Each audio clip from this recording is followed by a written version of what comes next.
Sports Time on Sports 56 and 98.5 FM. The first hour of Sports Time is brought to you by Lexus of Memphis. Here are your hosts, Brett Stats Norsworthy and Bryant Dacus. We welcome you in on St. Patrick's Day. Happy St. Patrick's Day to everybody. I hope you're wearing green. Bryant Dacus, he is out today on this Tuesday, March 17th. 2026, St. Patrick's Day, because it's Bryant's day. It's his birthday, and he's taken well-earned day off. Last week, he kind of asked me, hey, would you mind?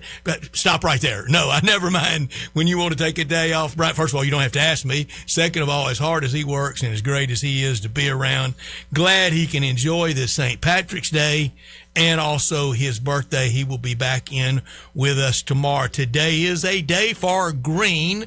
When you think of sports and green and all of sports, I would love for people to tell me, who do you think of first? Do you think of Notre Dame football first, or do you think of the Boston Celtics first? Which one of the green teams? You don't think of the Jets first, do you?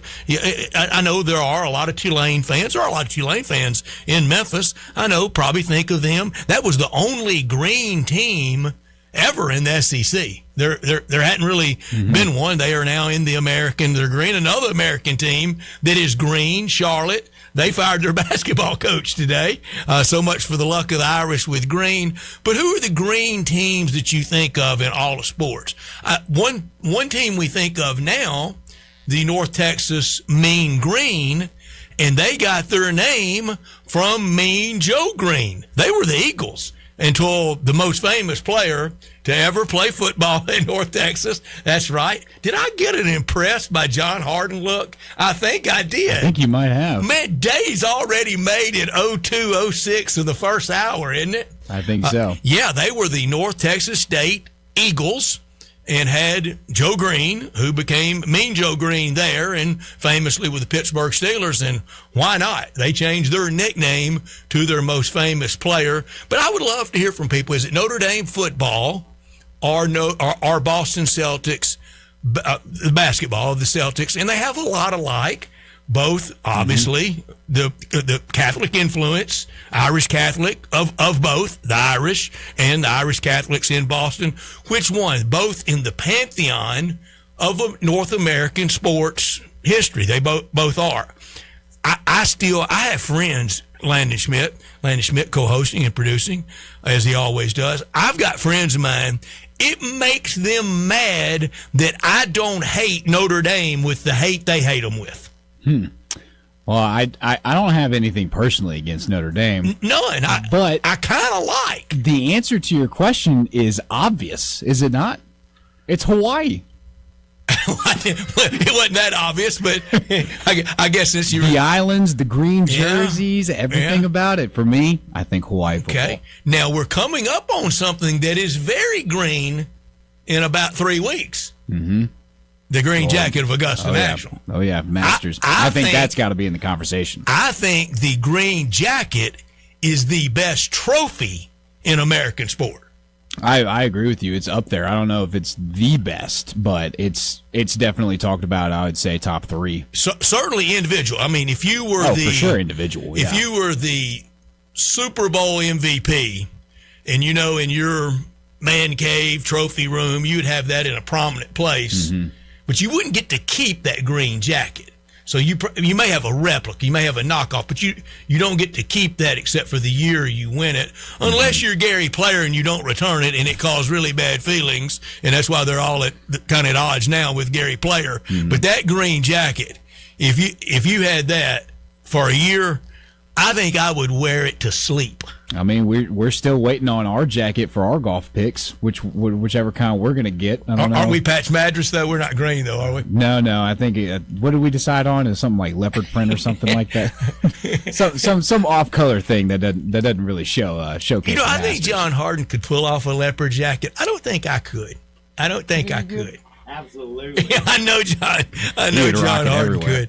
Good afternoon, everybody. That is Landon Schmidt. I am Brett Norsworthy. We are Sports Time. We're live and local and with you until 6 o'clock. We're going to have a lot of fun. Used to this day, we were still about 2 days out from bracket March Madness mania. We're only about 2.5 hours out now because we have all action occurring in Dayton. Through the years, I have warmed up to Dayton. We always do. We warm up when the NFL went from 14 to 16 games. We did when they went from 16 to 17 games. We warmed up when baseball had the 1-game wild card to now the 2. We always do. They know we will.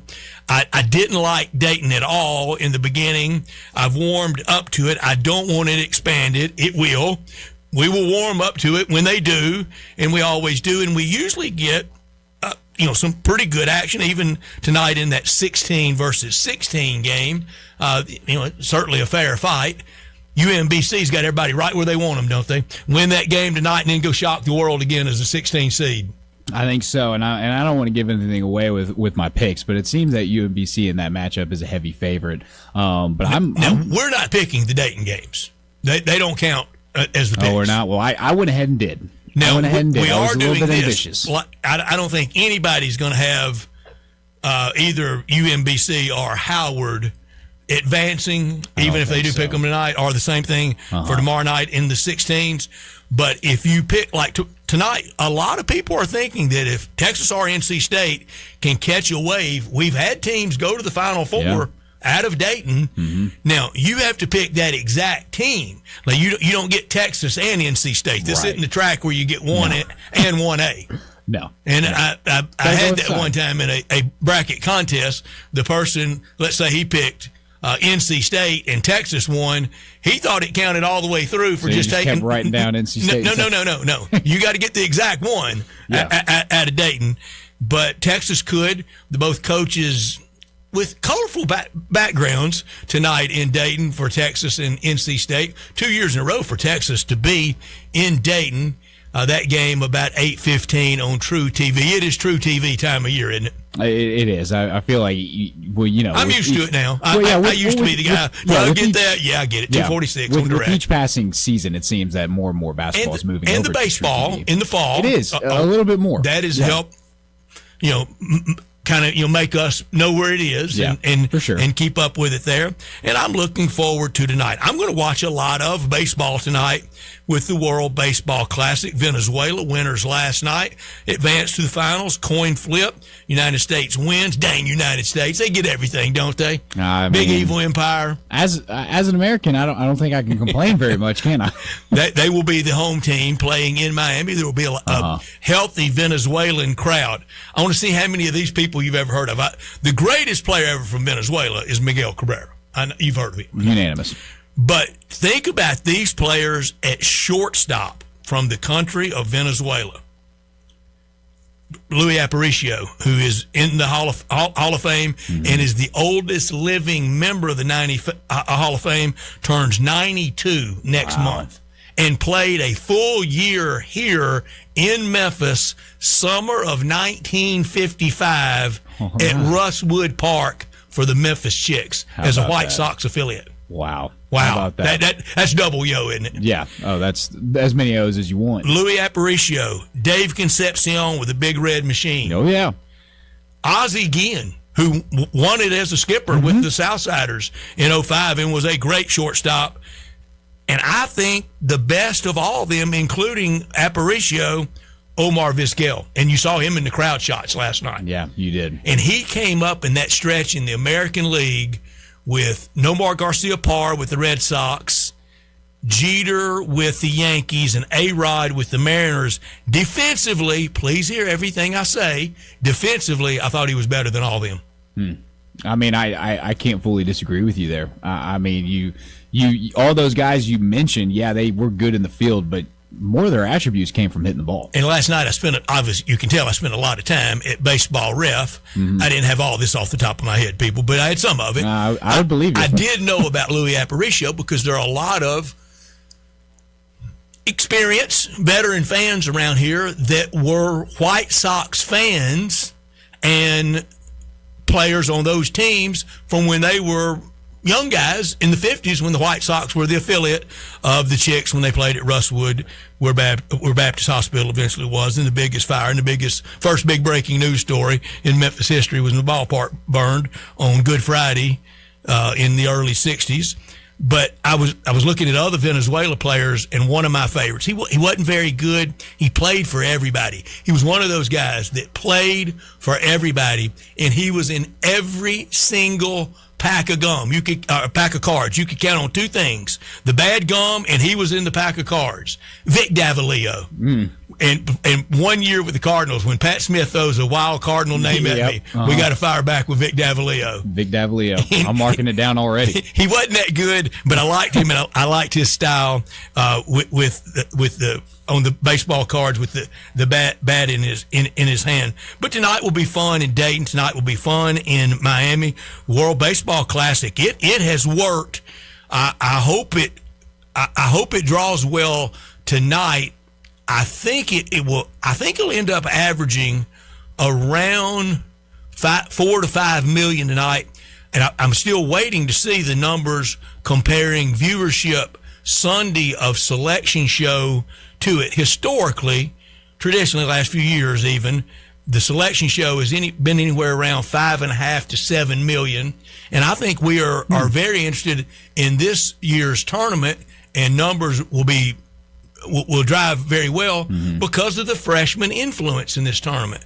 I mean, today at Tankathon, number one pick, Darren Peterson, freshman. DeBanza, freshman. Boozer, freshman. Caleb Wilson, he's not going to play in the tournament, but freshman. Kingston Flemings, freshman. Keaton Wagler, freshman. Acuff, freshman. Michael Brown, freshman at U of L. Nate Ament, freshman at UT. You get all the way down to 10 before you get someone that's not a freshman. That's LeBaron and Philon. Then you get to 11, Steinbach at Washington State. The freshmen are going to help, and he's not in the tournament, but those other freshmen, they're going to prop up this ratings and this viewership.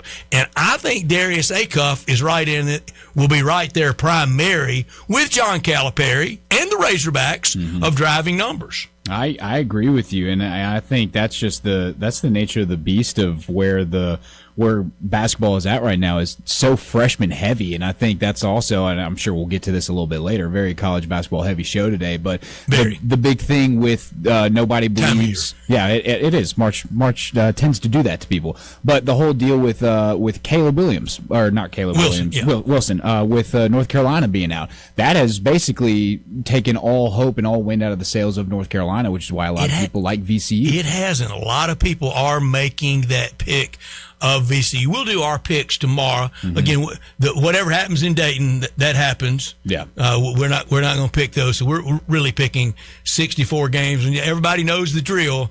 You got to go about 13-3 on Thursday and Friday. Yeah, you do. 14-2 goes a long way. It does. 11-5 doesn't get you a whole lot. No, I think that's where I was sitting at last year. Trying to learn from my mistakes. We are live and we're local from our Family Leisure Studios, where family and fun come together. The floor model sale right now at Family Leisure. It's time to make room. Deep discounts on over 100 display models and in-stock hot tubs, swim spas, cold plunges. They have it all. We're going to get through this last cold weather and get outside. You've been dreaming about a new spa? Now is the time to buy at Family Leisure. Over $1,000 in free upgrades with every spa purchase. $8,000 spas, only $159 a month. Free LED lights and waterfall on almost all models at Family Leisure, 2120 Witten Road, just north of I-40. Here's the lineup for today. We usually have Matt Infield at 3:30. We're going to have Matt at 4:30 today. Thank you so much to him. He's helping me out, and it's our final visit with Matt. We'll talk a lot of things Tigers, including Dr. Ed Scott speaking today. We'll have Matt instead at 4:30. Ty Richardson at 3:30 because he's trying to get on an airplane and get to the Pacific Northwest. So Ty from ESPN Arkansas at 3:30. We'll go over SEC games and lines and sites and stuff at 3:45. Brent Beard at 4 o'clock, like always, from First Coast News in Jacksonville. Matt Infield at 4:30. Big number of the day at 4:45. Bo Marchand on the NFL, and he loves this time of year. 5:30, we'll look at what's trending from around sports and start the games in Dayton and updates. And at 5:45, we'll wrap up the day with Mo's Crunch Time. This hour of our show brought to you every day by Lexus of Memphis at 2600 Ridgeway and online at lexusofmemphis.com. Great offers on all 2026 models and always special leasing options. Driving luxury and confidence, knowing that every new Lexus comes with complimentary first and second maintenance services.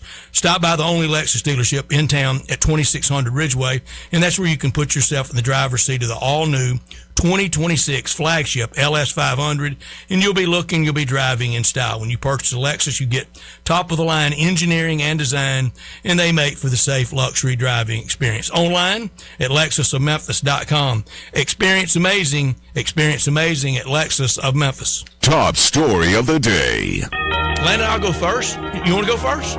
I mean, whichever. I'll go first if you want Fire to. away. All right, sweet. Well, I'm going to get things started with March Madness beginning tonight with the first 4 games. Who moves on? Who's advancing to play the toughest competition in this bracket? Tonight, we'll see UMBC taking on Howard. We'll see NC State taking on Texas. A lot of people believe Texas doesn't exactly deserve to be in the situation that they're in right now. Got to beat Ole Miss in Nashville. Yeah, they did. So a little bit lucky for them to be here. But with everything going on, the winner of Texas and NC State will go on to play BYU. UMBC or Howard will then go on to play Michigan. But this year and last year too, there were not a lot of Cinderella stories, and this is what I took to ESPN and saw what the experts had to say about the chances of some very chalky. Very chalky again this year is what it looks like. But there's a few that stood out as potentials for teams to really make a upset. One of them we just talked about was VCU taking down North Carolina, standing at about a 39% chance of that. North Carolina obviously losing Caleb Wilson for the rest of the season brings their chances down significantly. Again, not going to give away any of our picks just yet, but that affecting that team, and it seems to open the door for VCU that has won 16 of its past 17 games entering this tournament. They got a lot of momentum, so maybe they could take hold and really put off a surprise there. Apparently, BYU is supposedly on the upset alert no matter who they play, with NC State or Texas. That percentage sitting at about 37% right now. NC State right now is kind of stumbling into this tournament. They've lost 7 of their past 9, but just 2 years ago, it was the Wolfpack that made a run to the Final Four as an 11 seed, and that team also stumbled to the finish line. So fired their coach next year. Yeah, absolutely. But still, never say never. And I think one of the most popular, especially for around here, being an American team, is South Florida over Louisville. However, that is only sitting at about a 19% chance. The uncertainty surrounding the health of Louisville freshman guard Mikael Brown with his back could play a big part in whether the Bulls will pull off the kind of that giant killer role. USF is 19-3 since late December, with those 3 defeats coming by a combined total of just 5 points. So maybe we can see some exciting things in this first round. I don't know, but past that, I think everything's going to shape up to kind of be another chalky year, but with the NIL, all the trades, everything that's surrounding the college world right now, I mean, that's kind of what we expect. We're still trying to sort it out. Still trying to, and probably will for a long time. I thought said forever. I missed. I said death, taxes, and no 16's ever going to be the one. Then it finally happened with UMBC. Yeah. And I said, okay, we did it once. It'll never happen again. Happen again a few years later with FDU doing it in Columbus in front of Tiger fans over Purdue. 158-2 all time, the ones over the 16s. Wow. Used to have some narrow escapes, but finally it happened with UMBC. I don't know anything about their campus. I do know about Howard's campus in Washington, D.C., one of the most beautiful campuses you will ever drive through. Wow. It's very reminiscent of driving through the Rhodes campus. Oh, kind of nice. that architecture, that style. Yeah. Very, very impressive. My top story, World Baseball Classic. It has worked. I hope it leads to baseball, big league style, at the LA Summer Olympics in 2028. And I hope with that, it will lead to us having big league baseball in 2028, because I fear there's no shot for 2027. Mm-hmm. And many are saying it could stretch into that next year. Maybe having the Olympics would be what would get them sane, because once again in baseball, we're going to try to light ourselves on fire. Next week, baseball begins. I'm really looking forward to it. I always do. But I'm going to enjoy this year and soak it in, because I'm scared of what's going to happen next year. And Landon, I don't run into a single Cardinal friend of mine that matches me with any enthusiasm about the year. I saw a good friend of mine today that I would say at one time in our life he would go up 8 to 10 games a summer. Mm-hmm. Saw him this morning. I said, "Hey, you ready for baseball?" I guess so. Oh. I mean, Debbie Downer. It's happened. It's happened to Cardinal fans, the best fans in baseball. It's happened to. Yeah, well, it's a very, very, very interesting point.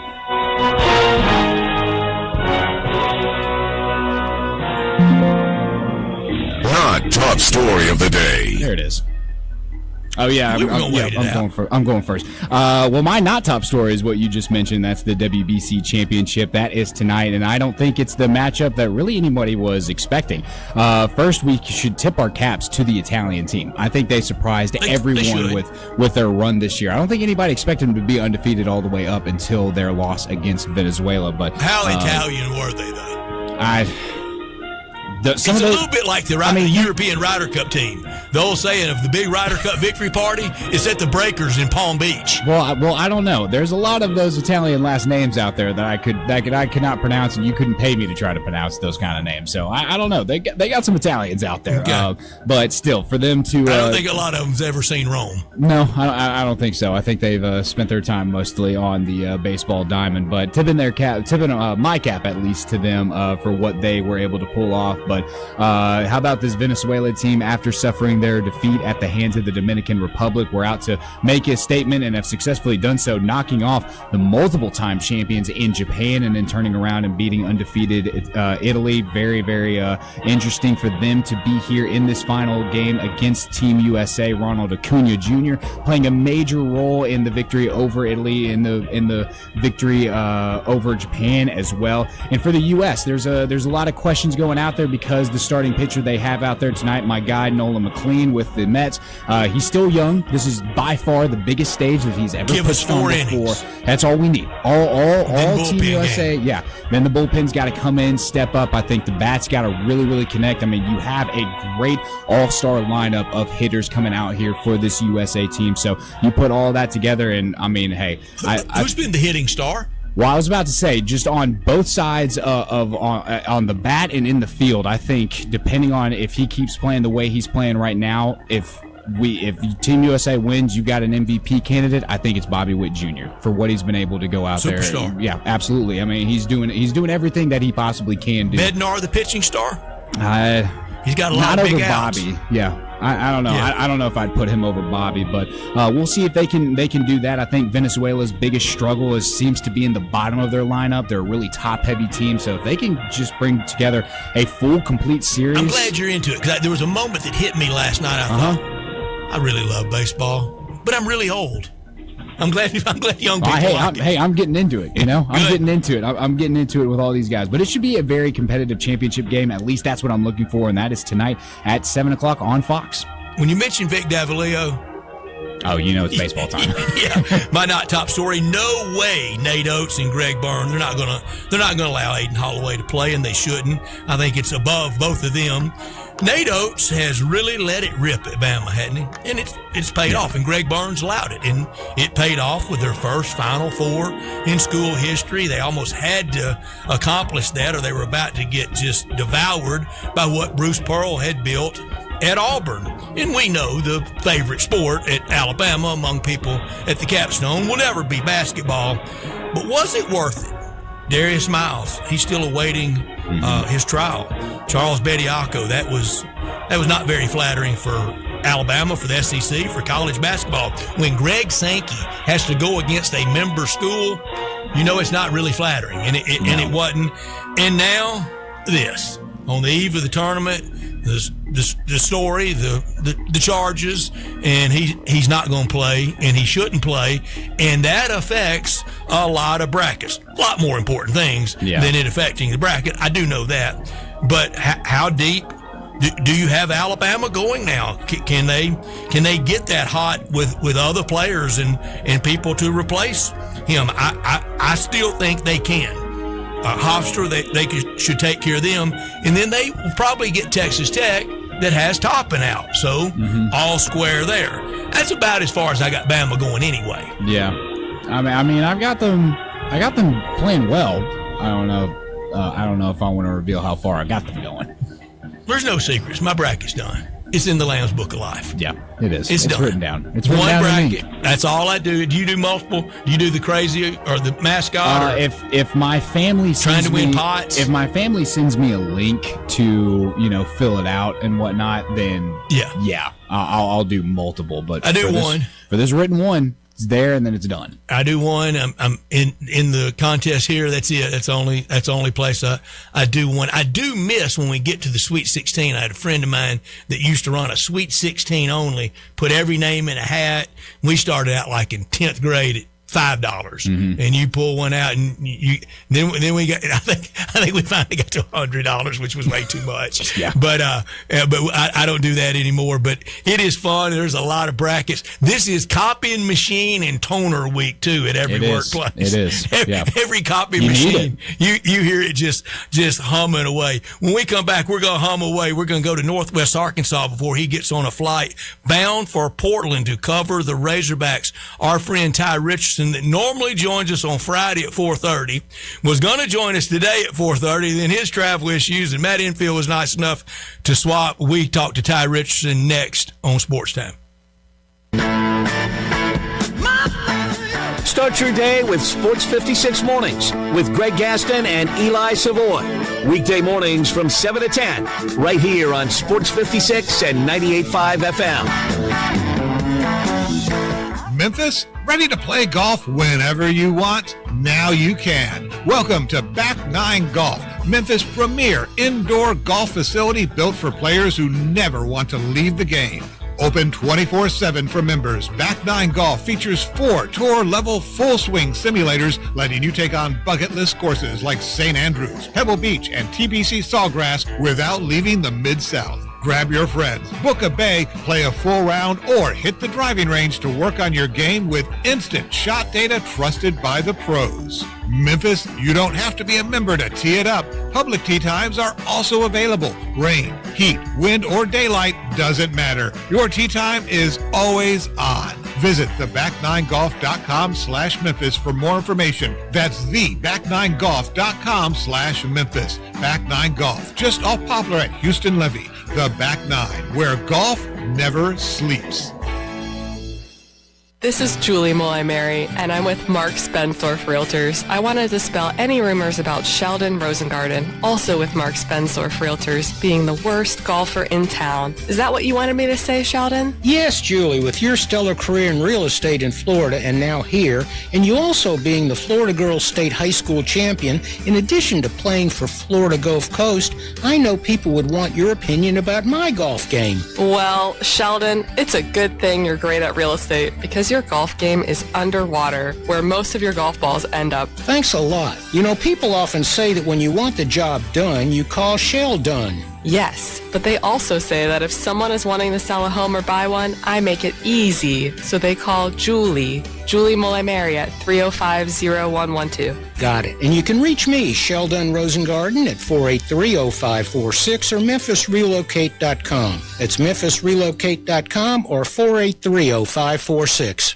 Why are you staring at the Central Barbecue website? I'm looking at eatcbq.com waiting for inspiration to strike. I almost never know what you're talking about. I have to write the new Central Barbecue radio spot, and I'm thinking I can find inspiration on the Central Barbecue website. So, any luck? Well, yeah, I mean, look at all the great stuff they have at all the Central Barbecue locations, from the slow smoke barbecue, the amazing sides, the appetizer. Central Barbecue has everything, and it's right there on their website. Why not do a commercial about their website? I can't do a spot for eatcbq.com. Why not? Like you said, it's all right there. I don't know. It just seems lazy. Coming from you. Come on, I can't just say visit eatcbq.com to learn all about Central Barbecue. I don't know. I think it's got a nice ring to it. Listen up, Rebel fans. Your next winning drive starts at Landers Ford in Collierville. Their game plan is simple. Find you the most savings possible. Make a trade, lower your payments, or let them buy your vehicle even if you don't buy from them. That's how you keep moving the chains. Just like the Grove on game day. Fans all across the Mid-South keep coming back to the #1 Ford dealership in Greater Memphis. See them today in Collierville or online at LandersFordMemphis.com. When you own a Landers Ford, you get the support of a certified service service tech with the Landers Ford Remote Service Experience Program. They pick it up, drop it off, or fix it on the spot, so you're never left watching from the sidelines. To finish the drive, the iconic Landers Easy Pass always brings more for your trade and the biggest discounts to put you in victory formation. And now, straight from the 1977 Ole Miss football team that took down number 1 ranked Notre Dame, the final snap of the day from Landers Ford President Don Kitchens. If it doesn't say Landers, you paid too much. As reported on Ford's 2024 Total New Vehicle Retail Sales Report in Memphis Market.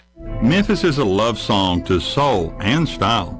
With the full suite of sought-after designers, brilliant natural diamonds, an elegant bar, luxury VIP lounge, and more, a trip to our store is an experience like no other. Just like the city we love. Stop by any of our stores or visit sissyslogcabin.com and experience Sissy's for yourself. Memphis is our home, and we're your jeweler. Sissy's Log Cabin, because life's too short for ordinary jewelry. Hi, I'm Parker Trotz with NST Injury Attorneys. For over 35 years, we've fought for Memphis families and won big. If you've been injured, the call is free, and you don't pay unless you win. NST is the way to go. Call 683-7000. Sports 56 traffic. Good afternoon. A couple of EMS calls out here the last 15, 20 minutes. It's moving right now as we check it out live on 55 here at Brooks. Elvis Presley trying to get down through South Memphis right now into DeSoto County. It won't be long before it gets a little bit crowded certain sections of Sam Cooper, especially going outbound. St. Jude's Children's Research Hospital is leading the way the world understands, treats, and tries to help defeat childhood cancer. If you can help these kids, please log on to stjude.org. I'm Commander Chuck with your on-time traffic.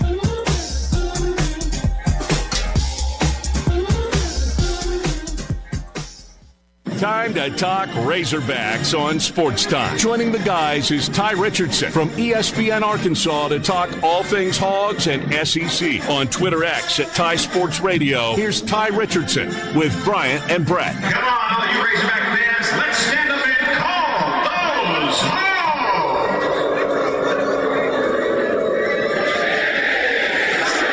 They will be calling the Hogs in Portland, Oregon for the first time in Arkansas Razorback storied basketball history. They have never played an NC tournament game there. They have played in the state of Oregon. Ty Richardson, right now, he joins us from XNA, Northwest Arkansas National Airport. We go from our Family Leisure Studios to our Family Leisure Studios at XNA. Ty Richardson, thank you for joining us. And this is why John Calipari was hired, to advance in March. Exactly, that's that. I appreciate you accommodating my schedule this week. Thank you. I've already changed 4 gates, so I'm a little nervous that we're not going to get Whenever you need to go, you tell us. You pull the plug on us when you need to. You're good, man. But the flight, as I was telling you, has already been delayed. Just hoping to get to Portland by the end of the day today, and hoping Arkansas gets by Hawaii on Thursday. Here's your goal. Get to Portland by tip time on Thursday. Yes, that's the new goal. And then hopefully we'll see Arkansas either take on High Point or Wisconsin on Saturday, which should be a high flying affair either way. I'm not much about whining about brackets and pods and stuff, but I do think Arkansas got a raw deal. Yeah, I mean, Mad Dog was talking about it yesterday with Cal, and listen, at a certain point, you got to get past it. You just got to play. And I mean, there's a reason Arkansas's got a 15-point favorite in this game. Calipari loves it. He loves it, getting that foxhole with the whole world against him. And it was kind of like it that way in Providence last year, Stats.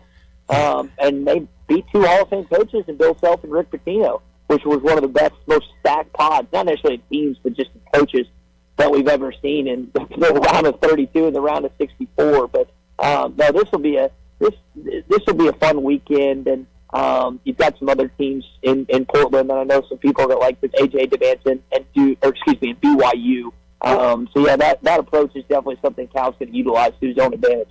Barring an upset against Hawaii, and Landon's going to weigh in on Hawaii, I think Arkansas has had a great year, but you're defined by March.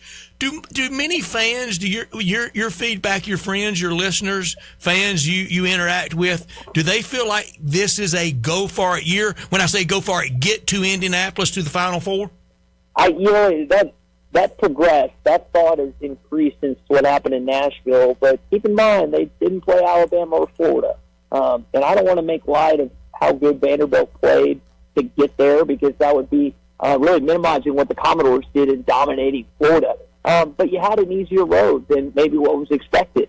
And listen, that's March sometimes, whether it's in the conference tournament or the tournament. Arkansas had to run a few years back with March where they played like New Mexico State and Oral Roberts to get to the Elite Eight. And, you play who you play. Yeah. Yeah, you play who you play. And no one looks back years later and says, well, that SEC championship doesn't count because who lost before. No, it's still there. Trophy case. And they won. Yeah. Yep, and they won.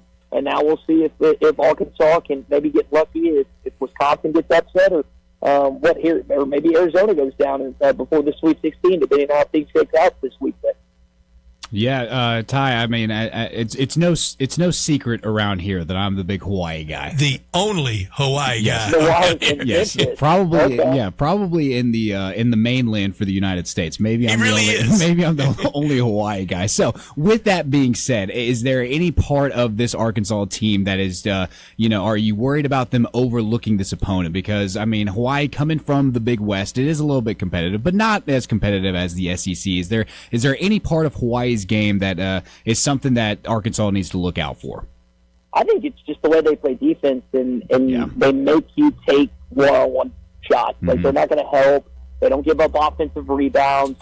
They really have done a good job not allowing three-pointers because they're not in that help and recover, it seems like, based on who you talk to and what Kim Palm rates them. I mean, they have the number 3 when it comes to I think it was like effective 2-point field goal percentage, or maybe it's just on-ball defense in college basketball. Now, keep in mind, the competition you alluded to, they've only played 2 quad 2 teams all year. They've lost to them both. This is the best team they will play by a country mile. Yeah. I mean, you know how it is. You go someplace you've never played before, like Arkansas is doing, and shots aren't falling, you get a little tight. And Arkansas is definitely going to be playing a little tighter if it's a 5-point game or 3-point game down the stretch of this basketball game. Let's be clear. Hawaii wants to get to that last under 4-minute media timeout in a 1 or 2 possession game. Yeah. No that's question. their goal. And that's the case, and then hope the miracle happens. I think. Is that? Sorry, Lane, I didn't mean to cut you off. No, go ahead.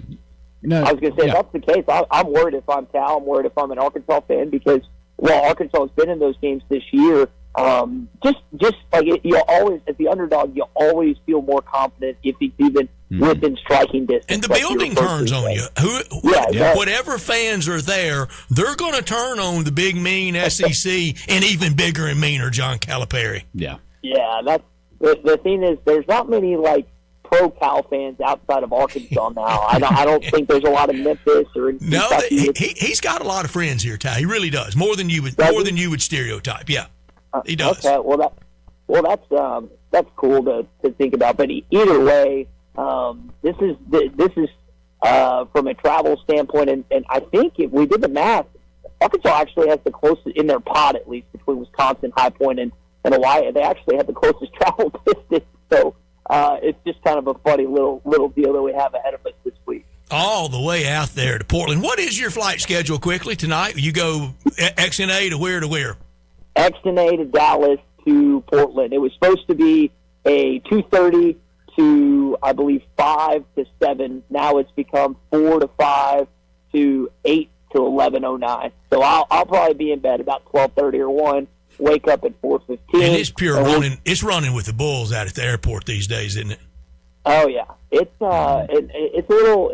I was a little nervous because everything was going on with TSA and government shutdown. So I'm just hoping that's not a big issue in DFW, but it very well could be. Get ready for it. How good's the SEC, Ty? You saw a week of, I think, just really thrilling, great action. If Sankey had drawn that up as a script, he nailed it. Yeah, I think the SEC stats, to be honest, might be heading for a downtick based on what they did last year. Like you set a standard. We had 14 teams in, and you also had the national champion, which you had done since 2012. And we've both talked about it numerous times leading up to the championship. If you don't win it, it's all for naught. Like, you can't describe yourself and then not have the national champion. Florida did it.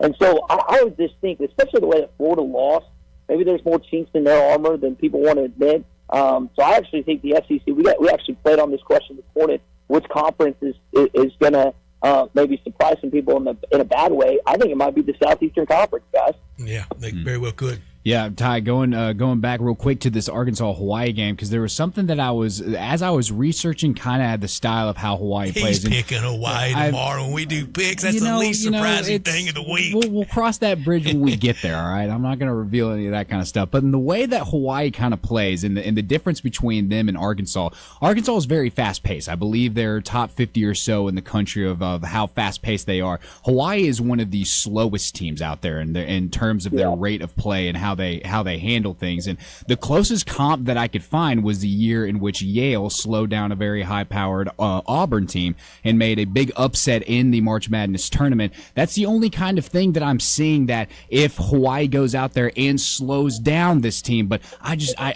don't see that happening with how high-powered you guys are. With that at play, what are you looking for this Arkansas team to come out there, really just not be impacted, not be slowed down, and if they do that, they roll on? What are you looking to see from them rolling on, not just past Hawaii, but going through and advancing in this tournament?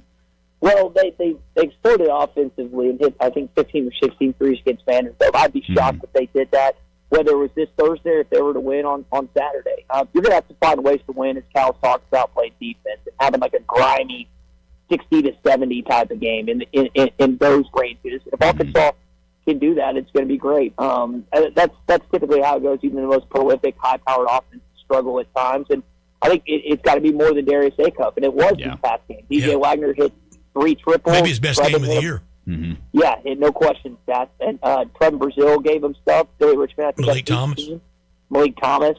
And he had a tremendous semifinal. They had 20 plus. So we just named everybody Arkansas dresses out, though. Just one more time, Seth. We just named everyone Arkansas dresses out, though. Yeah, 7 guys, 8 with Isaiah Sealy, 9 if Carter gets back. They make it to the Final Four, so it's tight. And the other element to that point stats is that they do get in foul trouble, which they didn't in the SEC tournament, which was kind of surprising. If the whistle's a little tighter in the NCAA, how does Arkansas not only play to that, but when they do get in foul trouble, how can they get away with having such a small lineup? Ty, last thing for you before you have to get on that plane. I joined our friend Bill Vickery on Sunday morning on the Sunday Buzz with him, and he warned me he was going to ask me about this, and I don't mind it. The only thing I don't like about these kind of sports debates, whether it's best teams, like, arguing the best Alabama football team ever among Alabama fans, or arguing Coach Saban and Coach Bryant, or arguing the best Manning ever. He asked me, where does Acuff stand as best Razorback? And what I don't like about having to take a side is invariably you almost have to get a dig in, not an insult, but you got to kind of criticize another great player to make your case, and I'm not going to do that. I don't want to do that. So I just said I think he's right there in the Sidney Moncrief, Corliss Williamson, Joe Johnson, Todd Day pantheon of great Razorbacks. What are your listeners, callers? What are they saying, thinking? Do they think he's the best ever? And if he very well could be. Well, I've had some listeners and callers that are closer to your age stats. They say that. And then others will say Sidney Moncrief. I mean, it's really hard to discount Corliss Williamson and the 2 national champion appearances, and the one he had. And MOP in one. Yeah. But what's wild is, I don't know if you saw the stat, Darius is only the second Razorback ever that's first-team AP All-American behind Sidney Moncrief, which came out today. It's funny that Corliss didn't do it. Yeah, that just kind of stood out to me. I thought that was odd. But, no, the other thing you have to think about is Sidney Moncrief took a team to a Final Four in 78. Corliss did 94, 95. You hate to, belittle or demean what Darius has accomplished, and especially the highest scoring average in the SEC tournament history. But you also have to factor in what happened the real tournament, which starts this Thursday. I expect, based on him exploding in Nashville, that he's going to have similar type of performances here these next few weeks. But if he doesn't, then you kind of, and I'm kind of like you, Stats. I'm not wishing to criticize anyone, but you are presenting data, and you're stacking up data with other great players. And Todd went to a Final Four in 91 and left all-time leading scorer, but was a 4-year player then. Yeah, and to your point, you have these accolades in postseason that people always point to. Darius is only going to have one data year. He's only going to have one sample size because that's just how the world is. And then he's going to be a Memphis Grizzly next year. He might, yeah. He's going top 5. He might sneak up, but Yeah, that's hard. That's really hard for me to say. Kind of where a long-winded answer to your question, but he's definitely in that conversation. I like how you said it. And I threw this in. Don't forget Joe Klein and what he did. He didn't go to Final Four, but he did go on and play 15 years in the NBA. Mm-hmm. Yeah, and he was the teammate of Larry Bird, Michael Jordan, Charles Barkley. And, exactly. Him and Charles still have a relationship. That's summertime radio topic y'all can bring up. There is something to be said about a guy that sticks around in the league, in the NFL, the MLB, or the NBA for that long as a teammate. And Joe Klein seemed to be one of the best of those when he was playing. One of the best guys ever. Ty Richardson, get on that airplane and safe flight, and we may catch up Friday after a win. If it's a loss, I know it'll be crazy, and then if it's a loss, we'll wrap it up next week. If it's a win, we'll visit soon. That sounds good. See you, Landon. You got it. Ty Richardson with us on our Sissy's Log Cabin guest line. Sissy's Log Cabin, the official jeweler of the hometown teams, like the Memphis Tigers and the Memphis Grizzlies. And at FedEx Forum at the Grizzlies games with the Floor Seat Lounge, that great location at Poplar and Perkins in Laurelwood at 4542 Poplar. Bill Jones and his great team, part of the fabric of our community. Supporters of Tigers athletics and all football season. They help us look back at the weekend in the SEC. We're going to do that again next fall, brought to you by Sissy's Log Cabin. The Mid-South's largest selection of one-of-a-kind jewelry, engagement rings, necklaces, earrings, all those special moments, big things, they've got it. 9,000 square foot store in Laurelwood with expanded lines for Rolex, Cartier, diamonds, and more since 1970. With the great locations across the Mid-South. And again, the official jeweler for the Grizzlies and at FedEx Forum with the Floor Seat Lounge and those beautiful display cases. Unsurpassed value, exceptional service, expansive selection, and an extraordinary shopping experience because life's too short for ordinary jewelry. I don't want you to give your pick away. I'll be a little disappointed if you don't go Bows on your bracket. Well, then I won't say anything. Okay. What a year, potentially. Already been a good basketball season for Hawaii. Oh, absolutely. And a lot of these way too early group of 6 football teams, Tigers are on some of those, like Brad Crawford's at CBS that we had on. Hawaii's on a lot of them, Landon.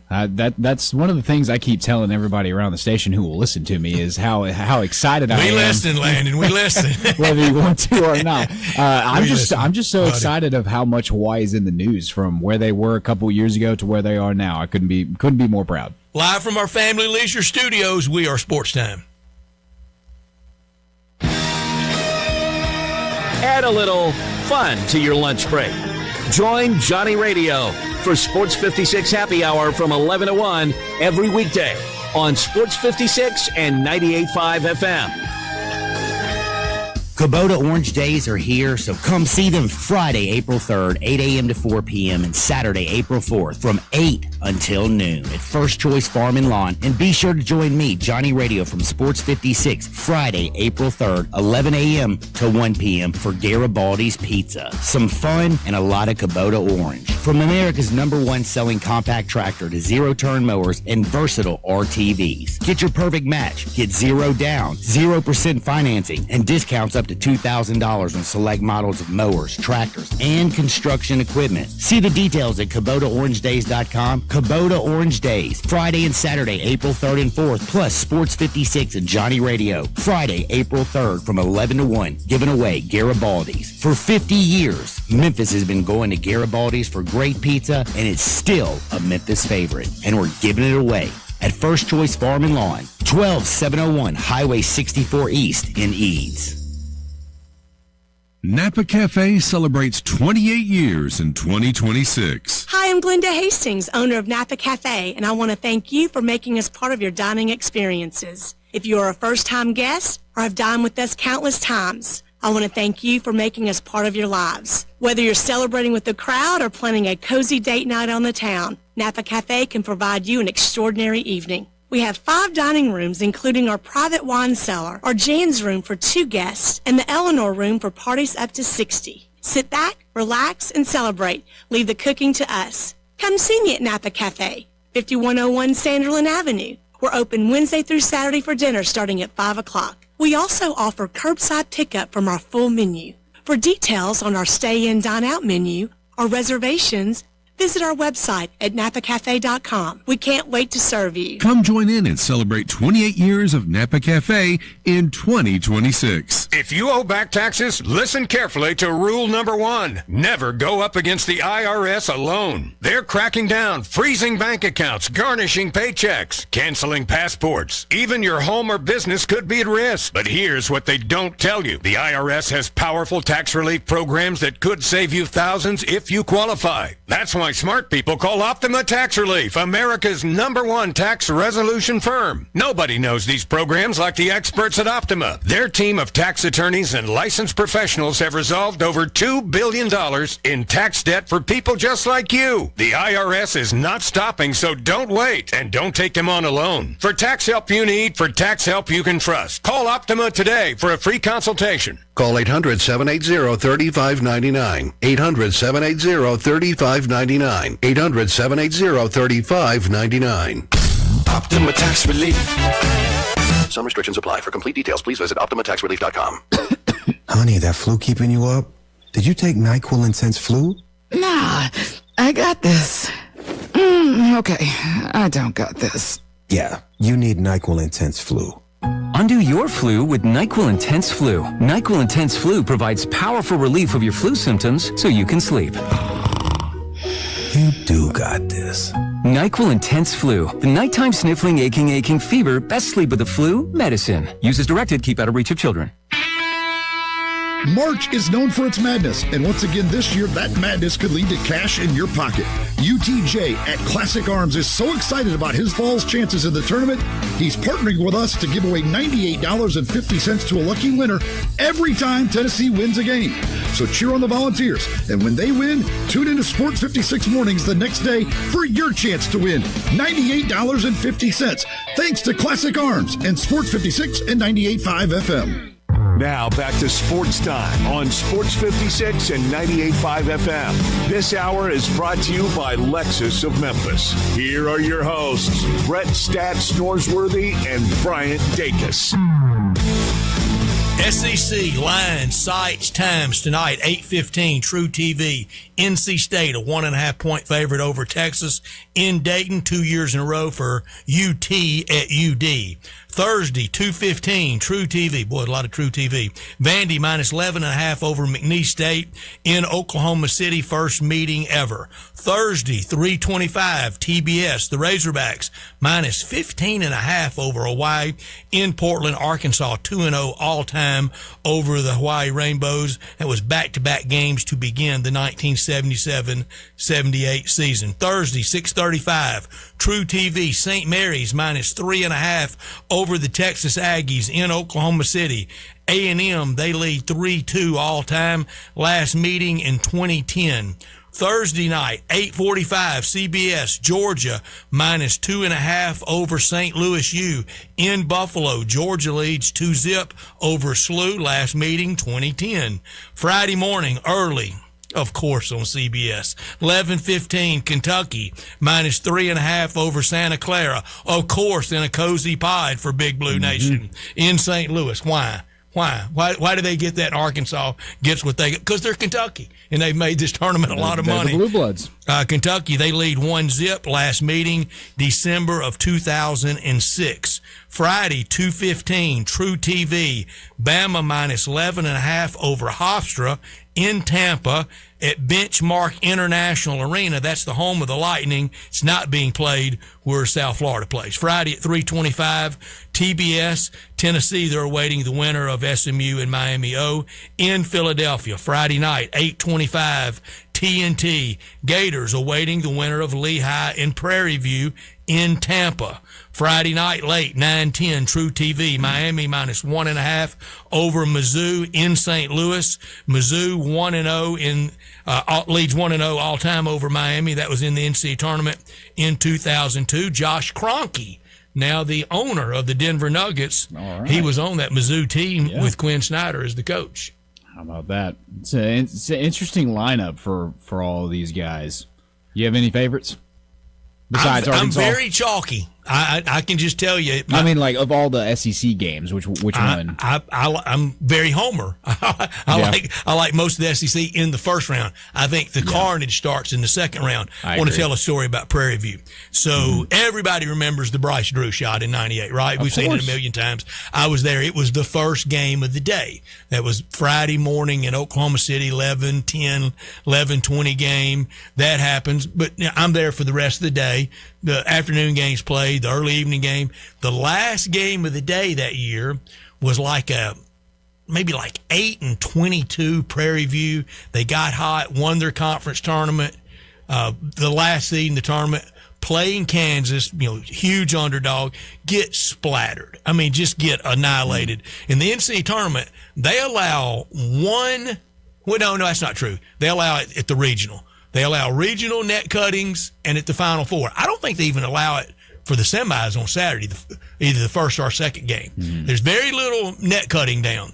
That year, this was wild to watch. It'd been a long day of basketball. Travel had been. I got up early that morning, Little Rock to Dallas to Oklahoma City to the game. Ole Miss plays, kind of long, wild day. Kansas just obliterates Prairie View. But the Prairie View AD asked the NCAA site director, do you mind? Even in defeat, they let Prairie View cut the nets down. How about that? I thought way cool. I think that is too. It was a very nice gesture. For them to make it alone was incredible. This was 11:45 at night. I'm going, am I watching a team that just got beat by 38, cut the nets down? It was a celebratory moment for them. It is. And everybody gets something out of this. Yeah. Only one's going to win it. Yeah. There can only be one. Yeah. Absolutely. No, that's a great story. I love that. Yeah, I think I like Vandy over McNeese. That's too many points, Arkansas, if betting, but just picking to advance in the bracket, I'm going to. Yeah. We'll get to that tomorrow in full force. Yeah, we will. But I think it's interesting where most of these lines lay. I think the most interesting game for me is the Georgia-St. Louis game. I can kind of see that going either which way, but I think it's going to be a competitive one. UGA versus SLU. How about that? I mean, I think all 8 and 9 matchups are going to be really, really close. But they should be. And they absolutely should be. So it's set up for that. Yeah. Jim's Place Grill in Collierville all season long. They've brought you Jason Munns on Friday, and we'll wrap it up with Jason this Friday, talking Tiger basketball, over 100 years of charcoal grill steaks, over 100 years of celebrations, family time, and all these NCAA tournaments. They will have very busy crowds tonight, tomorrow night for Dayton, and all day Thursday, and all day Friday, and a lot of the day Saturday, and into Sunday. The Terrace family with their great touch for our community, with the recipes that date back to the beginning and downtown to now in Collierville, at the railroad tracks at Poplar and Houston Levee, online at jimsplacegrill.com. Don't forget the E in grill, and it's where every steak is grilled perfectly over an open flame. Come to Jim's and taste and see and feel the difference. Lunch hours Monday through Friday, and TV watching and NCAA tournament watching from 11 a.m. to 2 p.m. and dinner hours Monday through Saturday, 5 p.m. to 9:30 p.m. since 1921. A Memphis landmark, a staple, hard work, values, and a dedication to their beloved diners, the Terrace family. They've created that memorable and lasting dining experience. At lunch, the staples like the hamburgers, the cheeseburgers, the chili, the lima, the shrimp cocktail, the crab cakes, and those salad dressings, all homemade. And at dinner, the soups, the seafood, the calamari, and those steaks, fillets, ribeyes, and strips. Great bar area, great TV watching, great times at Jim's Place Grill in Collierville. 1 hour down. When we come back, we start hour 2 like we do every Tuesday, visiting with our good friend Brent Beard down in Jacksonville from First Coast News on all things college basketball and, of course, some college football from our friend Brent. 1 hour in the books. Stay with us.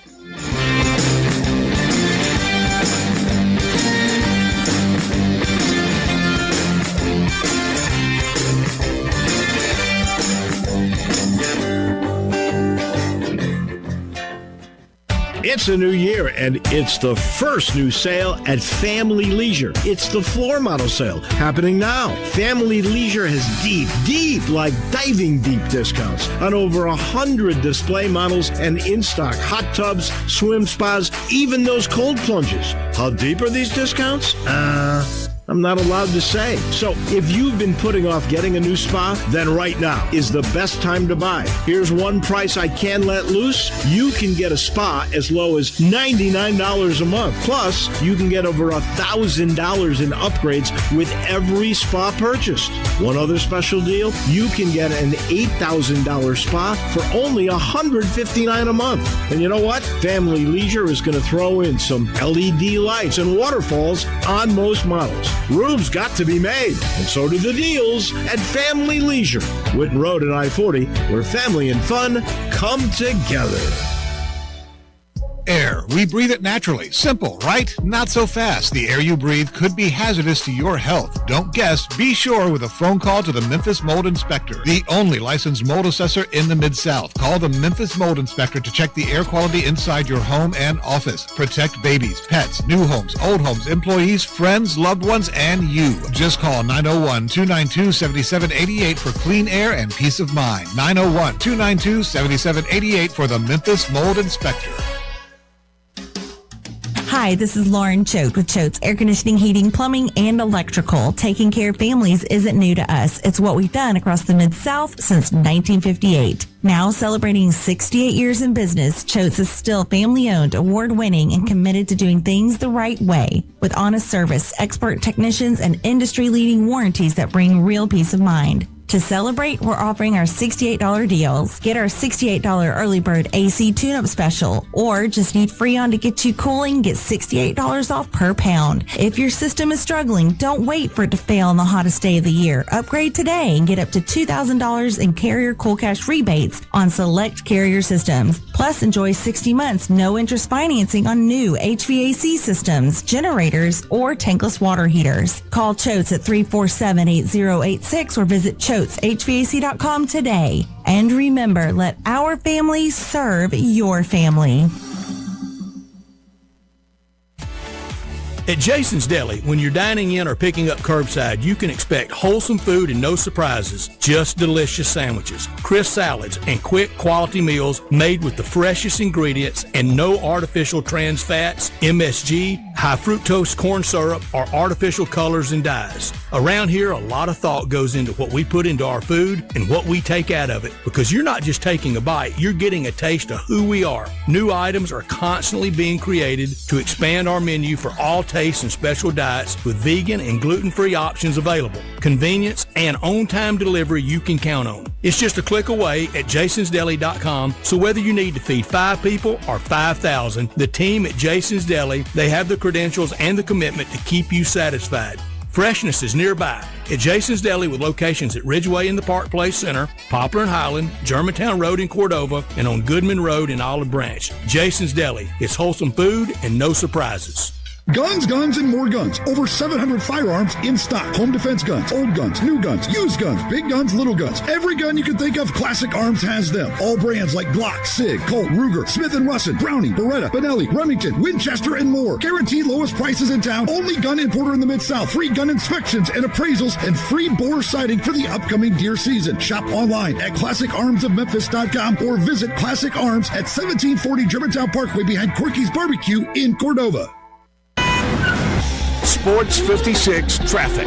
Good afternoon, T-Box. Working with a couple of accidents out here the last few minutes. Pretty busy now. Right on schedule over here with that volume on 240 East. Trying to get past Mill Branch all the way out to Bill Morris Parkway. That's still moving at the moment as you continue out towards Collierville. Hey, bridal season, it's just around the corner. Shop local right now at Weimer's Jewelry, 7525 Highway 64. I'm Commander Chuck with your on-time traffic.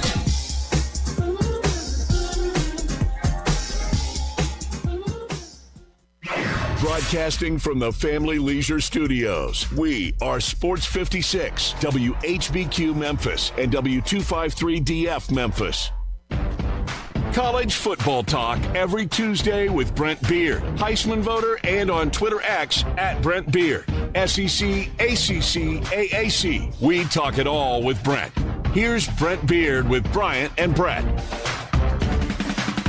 Brother Brent, another NCAA tournament time of year. We've made it. You ready? Well, we have. Yeah. And it's exciting. Listen, I saw this a few minutes ago, and I wondered about it because we're seeing better ratings from television, and the playoffs for football, and the CBS saw, you probably seen this, had the best selection show ratings in a dozen years. 6.4 million, 7.1 million. Now I know there wasn't a game to go to, but I'm curious as to what is that saying, guys, about or people at the point where they don't want to go through the trouble of going through of getting the car and going somewhere to see something, or are we at the point where we'd rather watch that on TV? I'm not saying that's happened, but I really wonder what's going on with some of these ratings. I think this is a great time for college sports during the most fractious time for college sports, when it seems like this is extreme exaggeration I'm getting ready to use, but there are days that you read the headlines and you hear the stories and you listen to the talk shows and you hear the hot take artists and you think we're going to wake up tomorrow morning and not have college sports. Yeah. And really? Then it couldn't be healthier. It's never been healthier. It's never made more money. Now, there is a vast money gap at a lot of places. The haves are in really good shape and the have-nots are really drifting further and further away. Yeah, they really are. And some of the things we've seen predicted over the years are slowly becoming true, meaning that the haves, as Brad said, are they going to go ahead and do their own thing, maybe sooner than later. But I'm just wondering, guys, and this is more of a discussion on another day, are we making it too complicated for people to go to these games and too expensive and too problematic, and people have just decided they can get just about as much out of their TV or out of their phone or whatever they watch it on? I'm curious what all that means. Well, I think a lot of that. The answer is yes to all that, and it is very, very expensive out to look what parking at places costs now. Yes. I mean, I saw a sign from downtown Nashville. Now you're trying to get close to the building on Sunday morning for Vandy in Arkansas. $50 doesn't get you much. No. $50. No, and look, if people, that used to be a day or two at 38. It really did. yeah, I agree with that. But with money to spare. That just caught my attention, and I know with the eagle eye you two have, that you probably have seen something similar and wondering the same thing that I am. But in the end, we love, it's the best live programming out there. The original reality show, it's sports. We hear it's cliched, it's trite, it's true. Yeah. Well, look, and I'll break it down further as far as basketball is concerned. Now the ratings are in for the NCAA selection show, best in a dozen years. 6.4 million, peaked at 7 million. Look, you don't have to do anything on that show. All you need to do, and look. Good afternoon. Welcome to the show. Yeah, that is high drama. Which we're going to do that every day here, don't we? We do. We welcome them in. And I remember a few years ago when they tried to, get the NBA guys. Yeah, and they tried to make us wait. Don't make us wait. Yeah, and I think they've learned from that. And look, that is one of those shows that will, you don't have. I mean, I know you got to do prep for it, but you don't have to do anything out of the ordinary on that show except show the brackets. Yeah, and then really starting tonight in Dayton, but start for sure Thursday. Just play the jingle, run the games, and here we go. Yeah. Yes. Exactly. Yeah, absolutely. And looking at this slate, I know there's a lot of SEC teams in there. And I know before, Brent, that Brian and Brett have asked you who the best team in the SEC was. Unequivocally, I think it is Florida. They captured that number 1 seed. Who would you say is the best player in the SEC and the one to watch the most going into this March Madness? Oh, Lord. That's a great question. I mean, it'd be easy to say the number 1 guy at Arkansas and how well he has played. Only a clean sweep, freshman of the year, player of the year, tournament MVP. And I'll say this, probably, just about any of those Florida bigs, you could choose them as a possibility. I still think Chinaloo maybe has been the most consistent guy that they've had. Looks like he should be coming off the edge as a rush end. Oh, yeah. Some of these guys are just, and look, they're just humongous. And that's the thing. And I do think Florida goes back to the Final Four. I don't know if they win it, but I do think they go back because their guards are playing better. They finally got up to speed a little bit. And look, I know they lost to Vanderbilt. I would make the assertion that at that point they were tired and they were just and they frankly just wanted to go home. I don't want to take anything away from Vanderbilt. I really don't. Brent, I love telling old stories. 1994 tournaments here in Memphis, Saturday semifinal. Rick Pitino against Nolan Richardson, packed Pyramid. Atmosphere was unbelievable. Kentucky gets the win. Jimmy Martinez, big game. Kentucky wins. Get back, kind of back areas on the main stage. And I see Coach Richardson.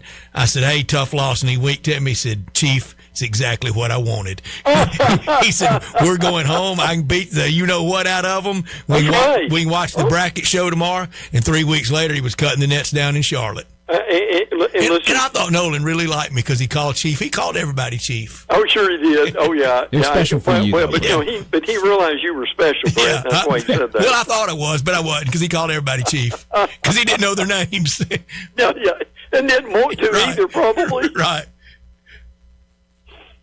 Yeah, Brent. I mean, kind of on that same kind of wavelength. I mean, one of the other teams. I mean, you're just looking at the mock draft, and Brett and I just talked about this, about how heavily it is in the freshmen. How you have to go to about pick number 10 in the NBA draft before you get somebody who's not a freshman. Yeah. What do you make of just all this incredible young talent that is now coming out of college basketball? It really is amazing, isn't it? I mean, I guess what is that telling us? Because they're freshmen, that means they were just in a high school program the year before. I think it tells you kind of what the talent that we've got at this point too. Look, I'll be frank with you. I'm selfish. I wish instead of playing 1 year and going to the NBA that they could play 3 as they do in college football. I know that's not the case at this point, but that's a really good observation. The talent right now, it is absolutely unbelievable. And I don't really see that changing, but and you see it all the way around it. Obviously in the SEC too. Brent, both of us, we are football guys. We're college football guys, but we're football guys that really, really, really like the basketball. I think you probably, and I know your brother Brett likes it more than I do. I do like it. I do enjoy it. But I set all that up to ask kind of a loaded question. Let's say Todd Golden goes back-to-back. And we know Billy Donovan went back-to-back in 06, 07. Yeah. That's 4 national championships. Would die-hard Bull Gator doing the chop at Ben Hill Griffin Stadium, would they give all 4 of those back to win it all next year in John Summerall's first year as head coach of the Gators? Yeah, sure they would. Yeah, of course. There's no doubt about that. Yeah. But I will say this. No slight on those people. No, not at all. No, they're just the way that it is. But I will say this, Florida is certainly making a name for themselves, are they not? Well, they have. I think they have officially already. If they get beat in the first round, I think all-time historical measurement of SEC programs, we know basketball starts with Kentucky. It's a big drop off to 2, but I think Florida's 2. There was a time Tennessee was. There was a brief shining moment Arkansas was, but it's Florida right now, isn't it? Yeah. Yeah. I don't think there's any doubt about it. Now, interestingly enough, Alabama's won the second most SEC basketball tournaments next to Kentucky. It was a good Bama-Tennessee debate a lot of times. Yeah.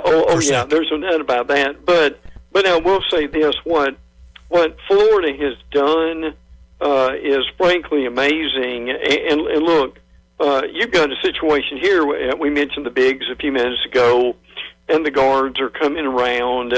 And Gator fans are quite excited. I can tell you this, guys, it's probably going to be hard to find a seat in Tampa with Florida playing there this weekend.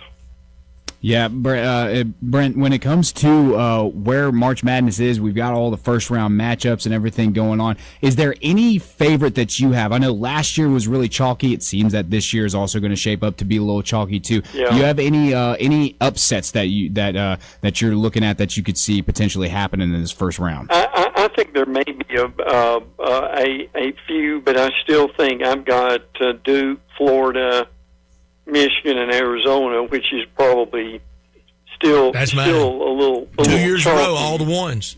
Yeah. 3 times ever, famously 08 with the Memphis Tigers as part of that in 08. Yeah. Oh, yeah, which is absolutely amazing to think about that, too. But, I mean, look, I like the question. I really went hard in trying to find somebody who could step up and be able to do that. I like Tennessee, but what I don't like about Tennessee is, help me on this, guys, they get tight at tournament time. Mm-hmm. I don't know what that is. Brent can probably Rick Barnes explain it does, to us. but he has been to an Elite Eight 2 years in a row. The second round Rick stuff is over. Yeah. So I look at that and listen. I tell you this: what's fascinating to me is Florida's 3 wins this year over Kentucky. Never trailed. No, they never. They did not. 120-minute demolition. Yeah, and you also, I know all 3 of you probably got this. Florida's coaching staff make sure everybody knew they never trail when it came time to get in front of the media. Yeah, he's not shy. Remember, he cut his teeth in the coaching world coming up through working for Bruce Pearl. No shrinking violet, Bruce Pearl. Yes. And Todd Golden's not either. The other school in Alabama, we mentioned Bruce Pearl and Auburn, the other school. It's come with a lot.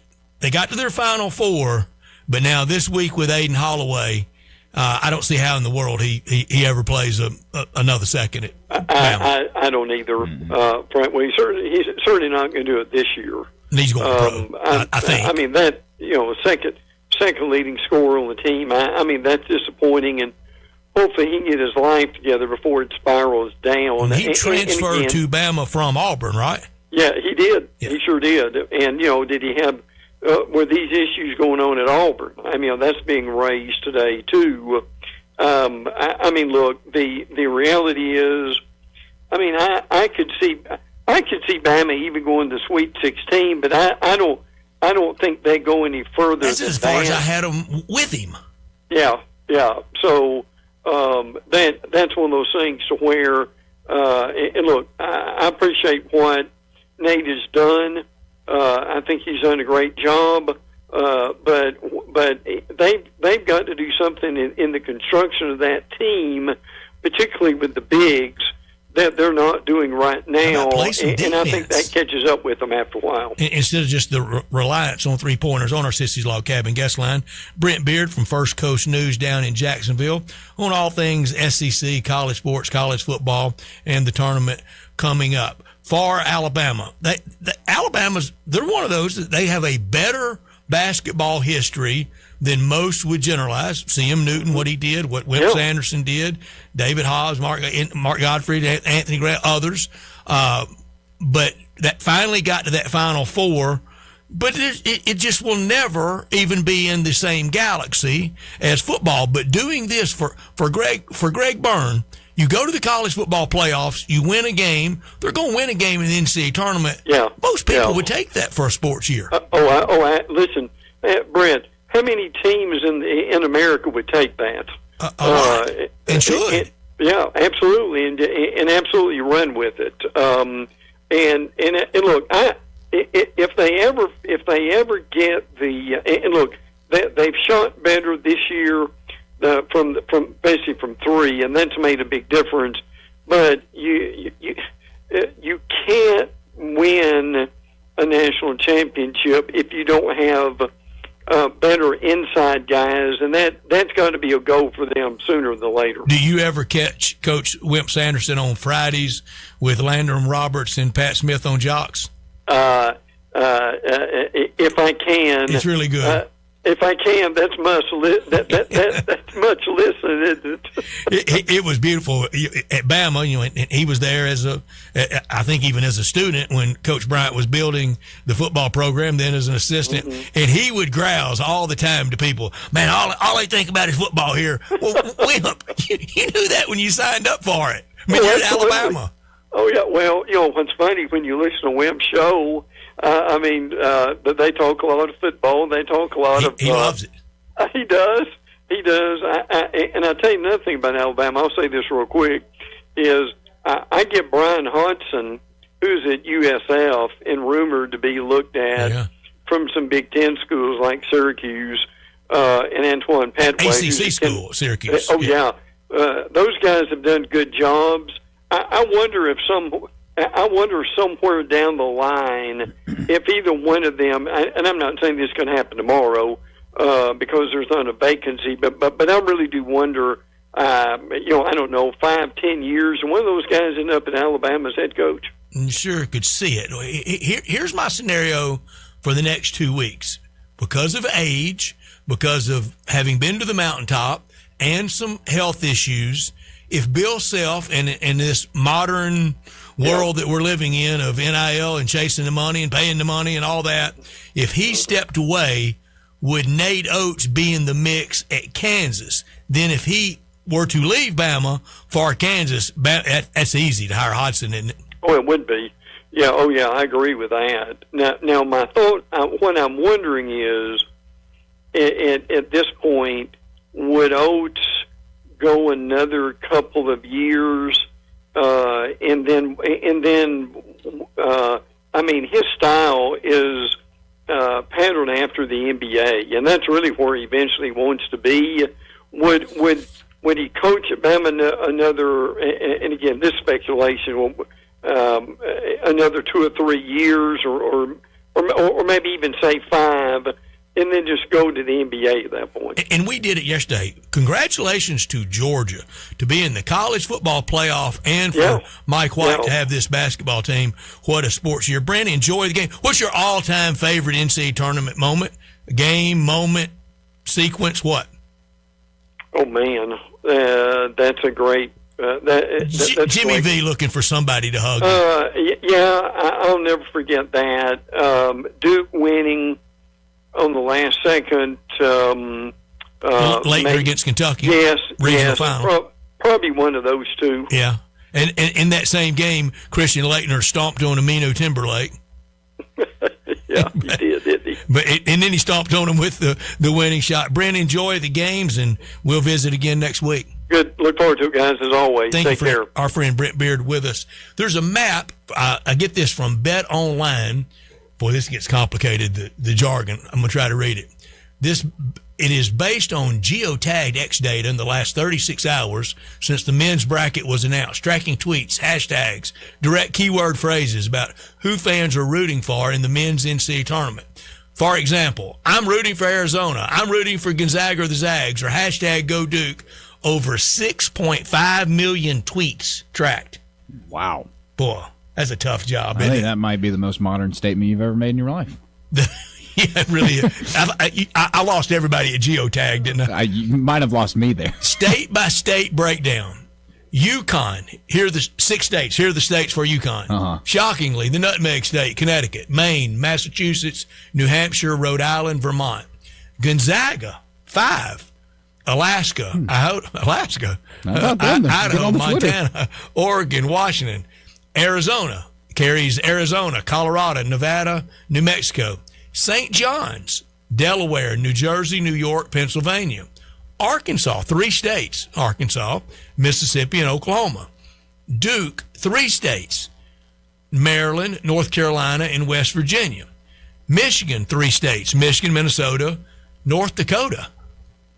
Shout out North Dakota. How about them? BYU, Utah, and Wyoming, 2 states. Houston, 2 states. Louisiana and Texas. Nebraska, 2 states. Nebraska, South Dakota. Alabama, 1 state. Alabama, Clemson, 1 state. South Carolina.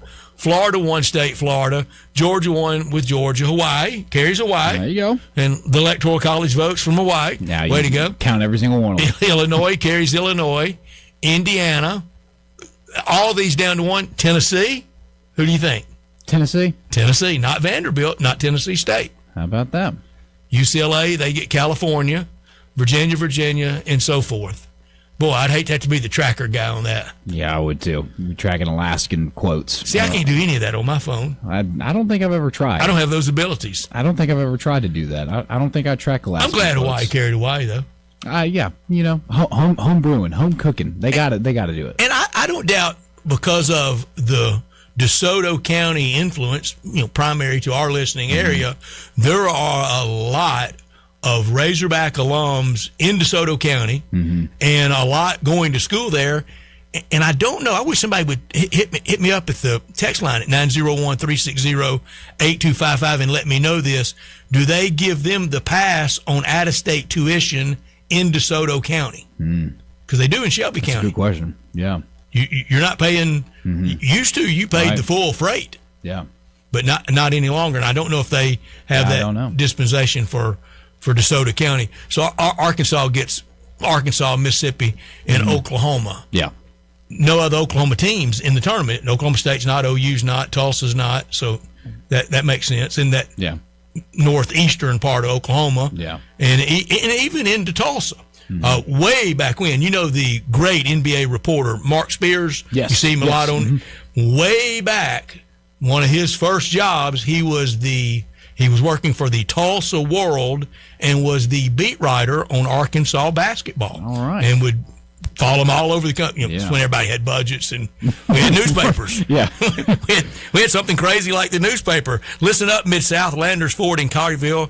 They say, let's make no payments for 90 days. Yeah, that's the deal. That's right. During Ford Truck Month, your number one Ford dealer gives you payment relief. New Ford F-150, 0% APR financing for 60 months. 0 down payment, 0 payments for 90 days. I got your attention, haven't I? New F-150s, 0% APR financing for 60 months, 0 down payment, 0 payments for 90 days. Get started now with their Landers Easy Pass at LandersFordMemphis.com. Shop one of the largest selections of new Fords before they're sold out. It's only once a year. It's during this madness month. Act now, 0% APR, 0 down payment, 0 payments for 90 days. You heard it here first. There's 0 to pay to drive today, the rest of the day. Today, the first thing tomorrow morning. Give them a call to schedule your test drive. Landers Ford in Collierville. If it doesn't say Landers, you paid too much. When we come back, we visit for the last time, and we've been with us since August. We visit with Matt Infield from Action News 5 on all things Tigers. Penny staying. Matt Infield is next. Not only can you listen to your favorite shows on Sports 56, you can also watch video of the shows live on Twitter and YouTube. Watch and listen every day At Sports 56 WHBQ. Listen up, Mid-South. Landers Ford in Collierville says make no payments for 90 days. That's right. During Ford Truck Month, your number one Ford dealer gives you payment relief. New Ford F-150, 0% APR financing for 60 months. 0 down payments. 0 payments for 90 days. Are you listening? New F-150s, 0% APR financing for 60 months. 0 down payments. 0 payments for 90 days. Get started now with our Landers Easy Pass at LandersFordMemphis.com. Shop one of the largest selections of new Fords before they're sold old. It's only once a year. Act now. 0% APR. 0 down payment. 0 payments for 90 days. There's 0 to pay to drive today. Landers Ford in Colliersville. If it doesn't say Landers, you paid too much. As reported on Board's 2025 Total Vehicle Retail Sales Report, Memphis Market. With approved credit from Ford Credit. Minimum monthly payment of $1667 per 1,000 finance. Regardless of down payment, interest accrues from inception. Example, 2025 Ford F-150 Lariat. VIN number 1FTFW5L8 XSFB 43528. MSRP $71,675. Ford bonus cash $1,000. Sale price $70,675. Based on 0% APR financing for 60 months. Price, tax, title, and $695 processing fee. See dealer for complete details. Offer ends 4/2/26. Since 1948, in the alley, the Rendezvous. I'm with John Burgos. John, what's going on in the Rendezvous? Brett, there's some things about the Rendezvous I want to talk about. For example, we make it really easy to park. We have valet parking right at Monroe Street in our alley. We also want to make it easy for people to get to-go orders. You can now park in our alley right at our front door and put your flashers on. People also forget that we take reservations for 6 or more. And we have a wonderful party room upstairs that can accommodate people for rehearsal dinners, birthday parties, reunions, graduations. Our rooms seat between 25 and 275 people. And everything at the Rendezvous can be packed to go. Brett, we also do catering. See our menu online, and we can even deliver for groups of 15 or more. So if you have any questions, always feel free to call us at the Rendezvous because we answer our phone ourselves. You'll never hear, please listen carefully for our menu has changed. Press 1 for reservations, press 2 for hours, press 3 for catering, or if you know your party's 9-digit extension number and the first 3 letters of their mother's maiden name, dial it now. Come see us at the Rendezvous. Since 1948, the Rendezvous. Sorrento TG 414140, MSRP 34030, Sportage T 7271780, MSRP 31865, Telluride SVGO 19639, MSRP 45540, includes all rebates and incentives, must finance through KFA, excludes tax pilot license, dealer stock only, see dealer for complete details, offer valid through 3/31/2026. If you're looking for a new ride, we got it at Gossett Kia South Mount Moriah. Hey, Jeff Allen, what's up? We are rocking, Randy, at Gossett Kia South on Mount Moriah. Take your pick. I've got a 2026 Kia Sorrento LX or a 2026 Kia Sportage Hybrid LX, $297 a month. That's less than a latte a day for a new ride. Or the new 2027 Kia Telluride S, front-wheel drive, only $479 a month. All 24-month lease, $39.99 due at signing. And don't forget about 2026 EV9, $12,000 off or 0% for 60 months available. And every Gossett Kia comes equipped with Kia's 10-year, 100,000-mile powertrain limited warranty. So whether you live in Horn Lake, South Haven, Olive Branch, or Memphis, you'll be happy at Gossett Kia on Mount Moriah.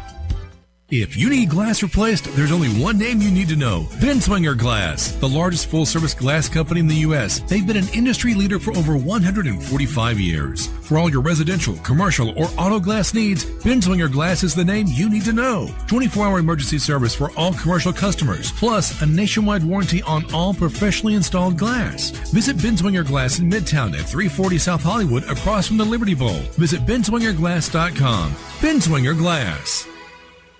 This is Sheldon Rosengarten with Mark's Bensdorf Realtors, and I'm with Julie Mullimary, also with Mark's Bensdorf Realtors. Julie, you've been in real estate almost your entire life, having started in South Florida in your family's firm. But more importantly, as the Florida's high school state champion in golf and playing for Florida Gulf Coast, I needed your opinion on my golf game. Sheldon, you are a pro when it comes to selling real estate and representing buyers, but as far as your golf game, I've seen better swings on the playground. Thanks a lot, Julie. We both know the score, though. Selling real estate requires a high degree of skill off the course, and both of us do have that. So if you're thinking of selling your home, remember, making real estate easy is Julie. Julie Mullimary, 305-0112. And when you want the job done, call Shell Dunn at 483-0546 or memphisrelocate.com. That's memphisrelocate.com or 483-0546. This traffic report brought to you by City Center Liquor, just off Highway 70 in Lakeland. Local, friendly, and always fully stocked. For a 5% discount, tell them Sports56 sent you. Sports 56 traffic. Good afternoon. We had some police activity clogging at Midtown traffic just a few minutes ago, 240 northbound at Lamar. It didn't look like much was really going on, except a lot of rubbernecking trying to sneak up this time of the afternoon through the Midtown area here on 240 north at Lamar. Hopefully it'll improve here in a few minutes, but right now expect some delays as traffic builds 240 on to 385. Bill Morris Parkway going outbound. Hey, bridal season just around the corner. Shop local this year. You'll be glad you did at Weimer's Jewelry out there on Highway 64. I'm Commander Chuck with your on-time traffic.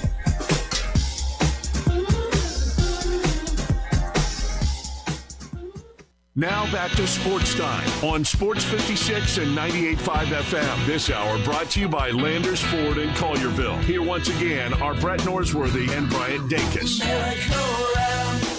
Matt Infield has joined us since August every Tuesday, usually at 3:30 to discuss all things Tigers football and Tigers basketball. Today, he was so very kind to adjust for our final regular visit. We'll, of course, catch up when necessary over the summer and then hope we resume next August talking all things Tigers football and basketball with Matt Infield from Action News 5.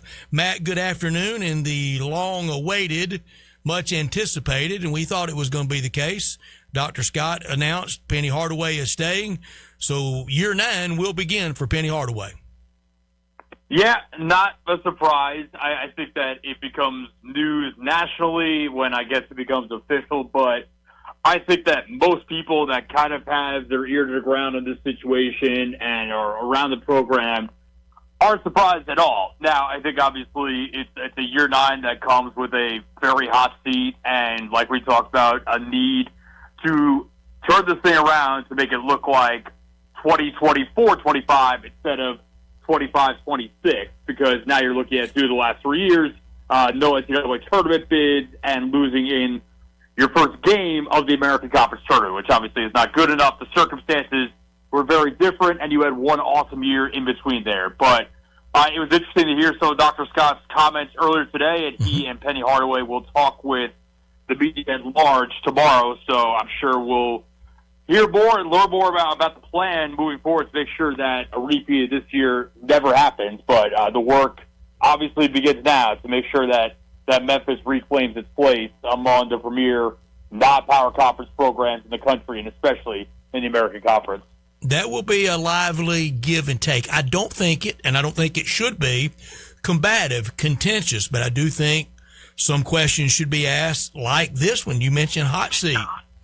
Arguably, Penny Hardaway goes into next year on the hottest seat in all of American sport.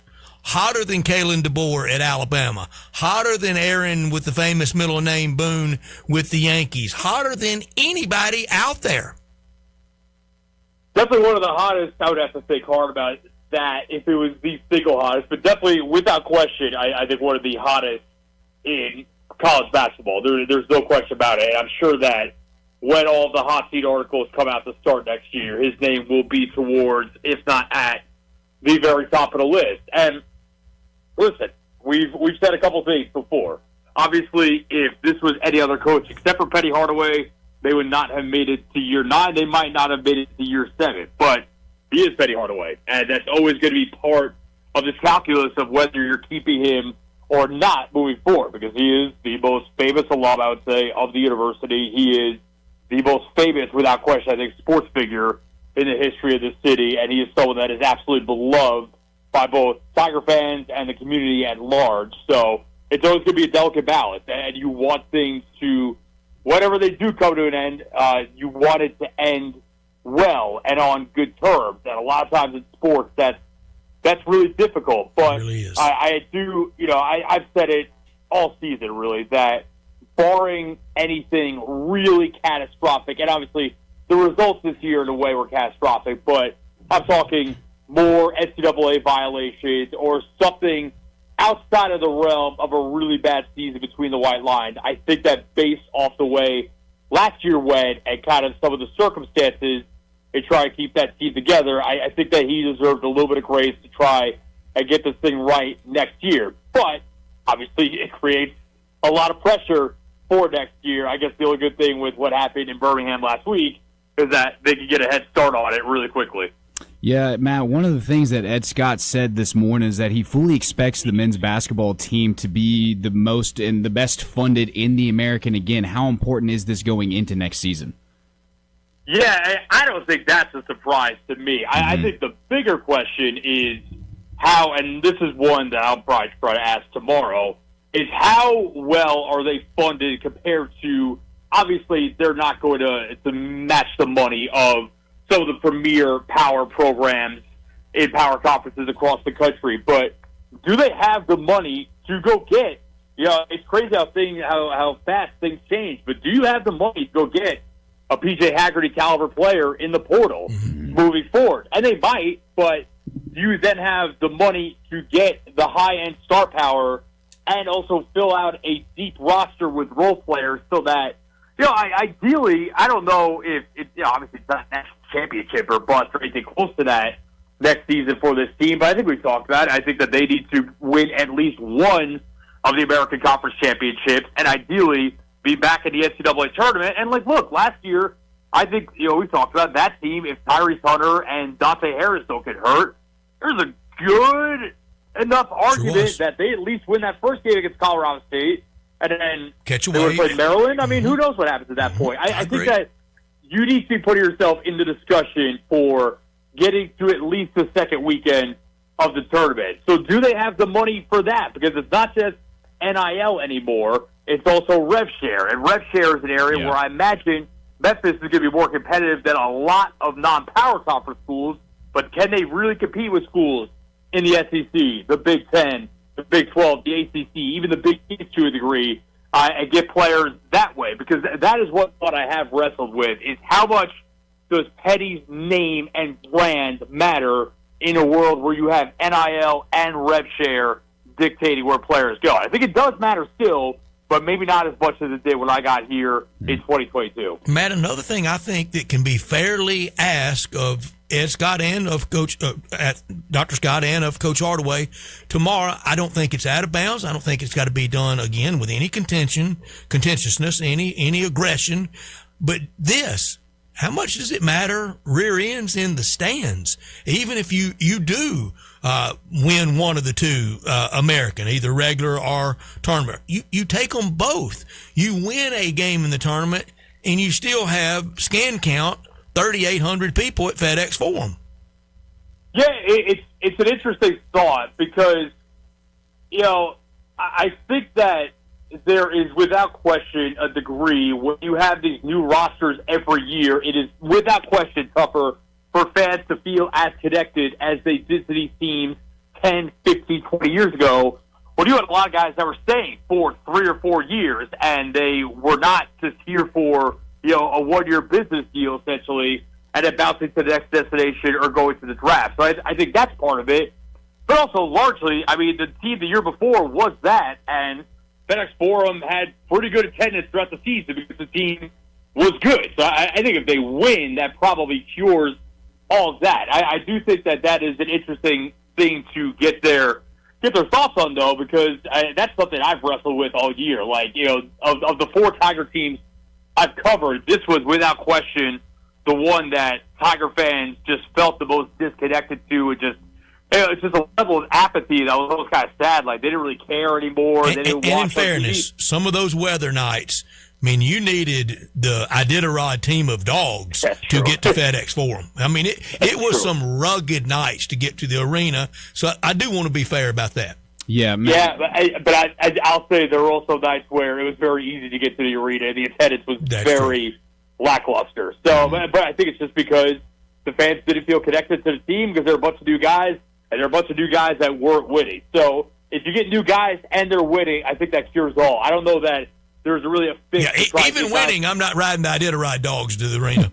No. I agree. Although there were probably as many people at the ice game against USF, which was a disaster a couple of years ago. That team was rolling as some of the games this year as well. So yeah, but like Al Davis said, just win, baby. I think that takes care of itself. Yeah, kind of sticking with that topic of conversation there, Matt. How important is it? Because this is something that Brett has posed to Bryant before here on the station, is of the players that you would maybe want to retain going into next year. Are there any players, one, that you would want to retain, and how important is it for some of those guys to maybe stick with this Memphis team for next season? Yeah, to me, I've said all year, again, I sound like a broken record. To me, it's Julius Bedford and Curtis Gibbons III. But I will say, I asked Petty Hardaway basically that post-game after they lost to Tulane at the conference tournament in terms of they went into this year with an entirely new roster, and obviously it was a disaster. There is certainly a thought process of you just wipe the slate clean and bring in a new roster next year. But I think there's also a thought that part of the reason this year was so bad was that the roster was entirely brand new. So I asked Petty, where do you stand on that? Are there players that you would want to bring back next year? And he said that wasn't something he was going to talk about in that moment, but he then went on to say that to him, it comes down to the buy-in and the belief, because he looked at this year's team with Ashton Hardaway, his son, coming back for his second stint at Memphis. He looked at that as basically the same number of returning players as the year before, which is just Nick Jordan. He just thought, obviously, that team was more bought in, had better leadership, and I think they clearly had better players as well. So it does not sound like he is opposed to starting fresh with an entirely new roster next year. To me, if it's going to be anyone, it's Bedford to give it, just given they're from here. They both have 2 years of eligibility left. I don't think that you have to cater to any of them in terms of trying to make them a star. They both fill a role admirably, but it does not sound like Penny Hardaway is opposed to starting fresh next year, if that's what it calls for. Matt, I can't say thank you enough for your time and what you deliver every week with us. We hope we can do it again next year, but we sure appreciate you for this last year, every Tuesday with us from August to now, talking Tigers football and Tigers basketball. And it was great in New Orleans, but it's been great every Tuesday to be with you. Yeah, I appreciate it, guys. I really have a lot of fun coming on with you guys every week, just talking ball, and I appreciate that you guys think highly enough of me to bring me on every week. So, yeah, it's been a blast. Don't be strangers. Obviously, I'll see you guys around. But you ever want to just chop it up over the summer about whatever, you got my number. Just give me a shout, and we will run it back every Tuesday starting in August as well. Before you know it, week 0 against UNLV, against Dan Mullen. It'll be here. Thank you, Matt. I appreciate it, guys. Talk soon. You got it. Matt Infield from Action News 5 on all things Tigers. The pressure next year. Landon, look, I mean, it's not what, wascally old mean talk radio can do. Penny Hardaway knows it. He's lived with pressure all his life to get where he's gotten to accomplish. Smoke. And that. I bet he'd like to reel that back in. I'm going to try my best next year to not kill that dead horse with all the smoke. I'm going to try my best. I believe in you. Well, don't put too much on it. I won't. But I'm going to try. Bet on that. The day in, day out pressure, and it starts on the opening day of the college basketball season. We know schedule now for Monday, November 2nd, and I think that will be an afternoon type game. Yeah. From the Pentagon. No, not that one in D.C., but Sioux Falls, South Dakota against Iowa State. It starts that day, the day in, day out referendum. Keep him, fire him. It's going to be pressure that will break glass. It might be one of the biggest games of his career, coming out of the gate and starting the year off on the foot against Iowa State. And depending on how good Iowa State does this year, a lot of them have heavy favorites of a Final Four team, and likely they will make it that far too. So veteran coach that's defeated him. Yes, and this Iowa State team I don't think they're slowing down anytime soon. And to Matt's point, to your point, to all of our points, we do not know what this Memphis Tigers roster is going to look like next season. If we're going to have any of the same guys or who's coming over and playing for Penny. So it's going to be a big toss-up. It's going to be a huge game. He's Landon Schmidt. I'm Brett. We're Sports Time. We're back after this. Join the voice of the Tigers, Dave Woloshin, for Wolo and Friends. Weekday mornings from 10 to 11 here on Sports 56 and 98.5 FM. Come on and let the good times roll, y'all. Or as we say in Louisiana, laissez le bon temps rouler. The Orleans in the Ville with our made-from-scratch red beans, jambalaya, gumbo, po' boys, and made-fresh daily muffaladas right here in Collierville. Eat, drink, and stay for dessert like our homemade bread pudding with warm bourbon sauce. Monday through Friday, meat and two with homemade veggies. So good you bring your mom and them. Brunch every Saturday and Sunday. Right here, the Orleans in the Ville, 336 New Byhalia Road. Where great food, live music, and endless fun meet. Hi, this is Lauren Choate with Choate's Air Conditioning, Heating, Plumbing, and Electrical. Taking care of families isn't new to us. It's what we've done across the Mid-South since 1958. Now celebrating 68 years in business, Choate's is still family-owned, award-winning, and committed to doing things the right way. With honest service, expert technicians, and industry-leading warranties that bring real peace of mind. To celebrate, we're offering our $68 deals. Get our $68 early bird AC tune-up special, or just need Freon to get you cooling, get $68 off per pound. If your system is struggling, don't wait for it to fail on the hottest day of the year. Upgrade today and get up to $2,000 in Carrier Cool Cash rebates on select Carrier systems. Plus, enjoy 60 months no interest financing on new HVAC systems, generators, or tankless water heaters. Call Choates at 347-8086 or visit ChoatesHVAC.com today. And remember, let our family serve your family.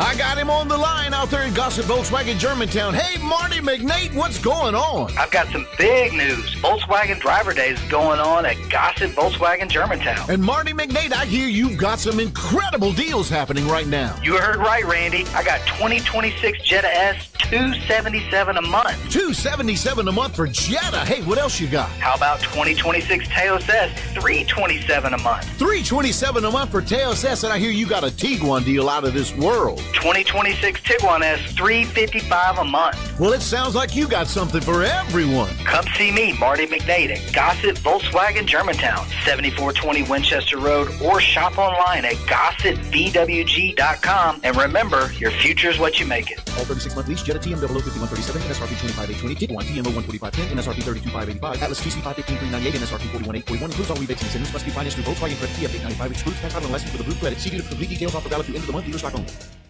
Since 1948, in the alley, the Rendezvous. I'm with John Burgos. John, what's going on in the Rendezvous? Brett, after 76 years, we've decided to expand our product line. Anyone who's tasted our ribs is familiar with our vinegar based. It's now available in a 32-ounce jar. It's so good to baste or marinate all meats. I even put a little bit on turnip greens. Something we've been using at the restaurant or at our house has been the Greek seasoning. My father was a cook, but my mother was a chef, and she was the one that put Greek seasoning on everything from a Mediterranean diet or a steak. My mom used it on soup, salad, veggies, fish, any meats. It's a great seasoning and a flavor enhancer. My brother Nick figured out salt and pepper was more than just McCormick's and Morton's. He's come up with the perfect blend we use to coat our shoulders and our brisket, and he used to make it for his friends as Christmas gifts, and they loved it. All these products are available at the Rendezvous or online for shipping as gifts and in many grocery stores. And if they're not in your favorite grocery store, ask your grocer to stock it. A beloved family affair and still going strong since 1948, the Rendezvous. March is known for its madness, and once again this year, that madness could lead to cash in your pocket. UTJ at Classic Arms is so excited about his fall's chances in the tournament, he's partnering with us to give away $98.50 to a lucky winner every time Tennessee wins a game. So cheer on the Volunteers, and when they win, tune into Sports 56 mornings the next day for your chance to win $98.50. Thanks to Classic Arms and Sports 56 and 98.5 FM. Now back to Sports Time on Sports 56 and 98.5 FM. This hour brought to you by Landers Ford in Collierville. Here once again are Brett Norsworthy and Bryant Dacus. When you hear the sound of calm.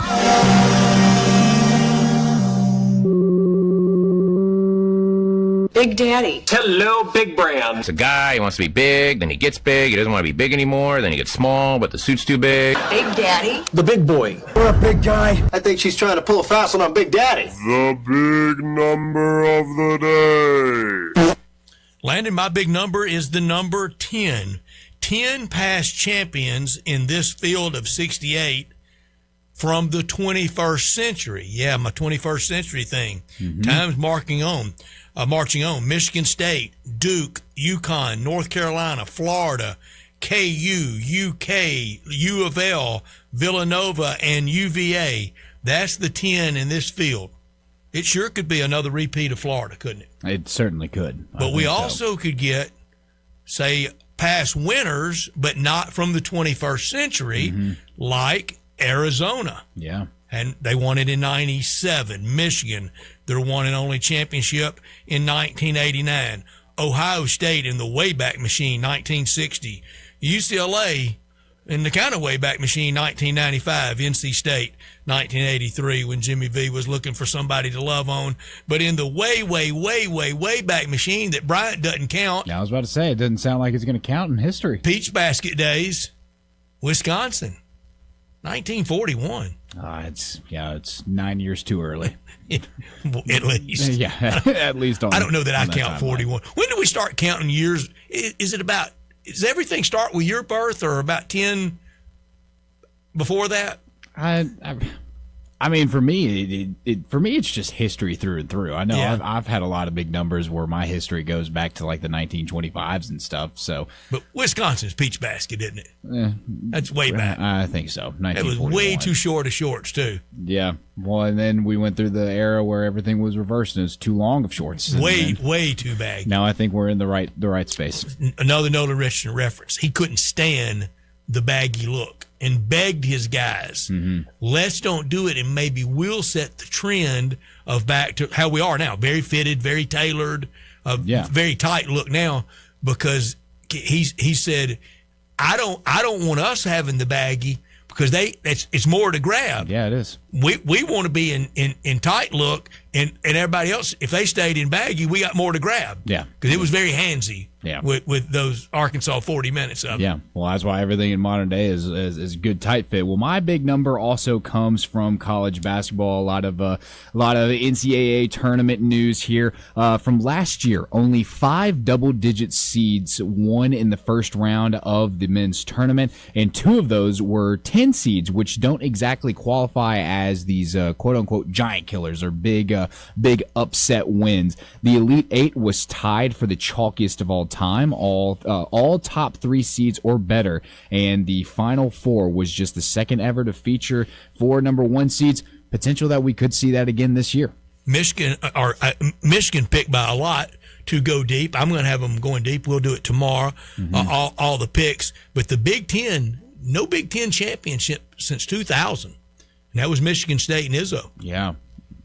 And no far kind of Western geography part of the country winner since Arizona, 97. I know the old Pac-12 hadn't won since then. Oh, I know. And now with how the modern day system is set up of UCLA is in the Big Ten now too, is kind of throwing me off. In 97 when Arizona won it, they launched that here. We hosted first round.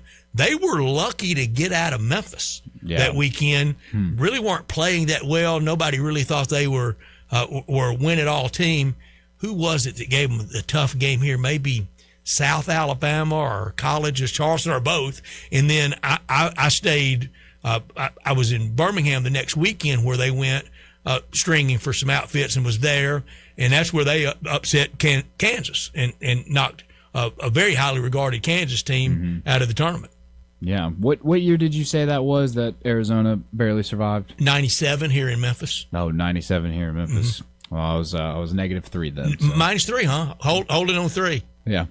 Well, you're almost gaining out of your rookie year status, almost Bryant type status of seemingly always being here. Well, right now I'm about to be the sophomore of the year.